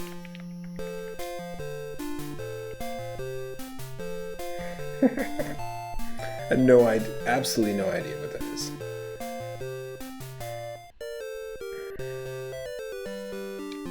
(1600) Pennsylvania Avenue. Alright. Cool. I didn't lose that much. Oh, I won! Beep is playing it smart. Diane didn't take pure. That's it, folks. Beepus won way more money than Thrupp did. I did not expect that at all. He made a complete comeback. Yeah, the 1987. That's confirming the year it was made. Pretty wild. This is a fun little stream, just changing the theme up a little bit. I'm going to be doing this, of course, going to be streaming tomorrow in the evening. As usual, around the same time, about 5 or 6 p.m. But if you're not a member of the Discord, join my Discord because I will be streaming Saturday morning cartoons tomorrow. I'll be working, but I'll be streaming classic cartoons from a curated playlist that I've done on my personal YouTube channel, which is just a bunch of cartoons and animated pieces from 1920s to the 2020s currently. So yeah, the last century of cartoons. It's going to be a lot of fun. I'm going to be doing more of this in the future, and our ground control channel in the Discord, now that Discord is adding the text, like there's a chat built into the video channels now, which is awesome. That's really neat. I want to say thanks again to Lord Loki for the raid. Lord Loki Asgard, thank you so much for sharing your community over here, and thank you to Ablaze Emblemir as well. Also, thank you to the recent followers. Thank you to the recent followers on Twitter and recent subscribers on YouTube. I think we're going to raid somebody, and I think we're going to raid Tony Uncle Al. We haven't raided him in a while, and it looks like he's just started, and he's playing some Noita. And if you don't know Noita, it's a really interesting game, kind of like a roguelike in that it's different every single time you play it, but also it is interactive. So a lot of the choices and the things that happen in-game, we're going to be able to, in the chat, have control over that, which is really neat. So let's go over there and go hang out there and go give Tony Uncle Al a follow. And if you're watching on YouTube right now, I will see you in part 4 of the dreams and mind and perception based retro roulette series. I'll see you in Tony Uncle Al's chat, and if not, I'll see you in the Discord as well. Take care, everybody. Have an awesome, awesome Friday, and rest of your weekend.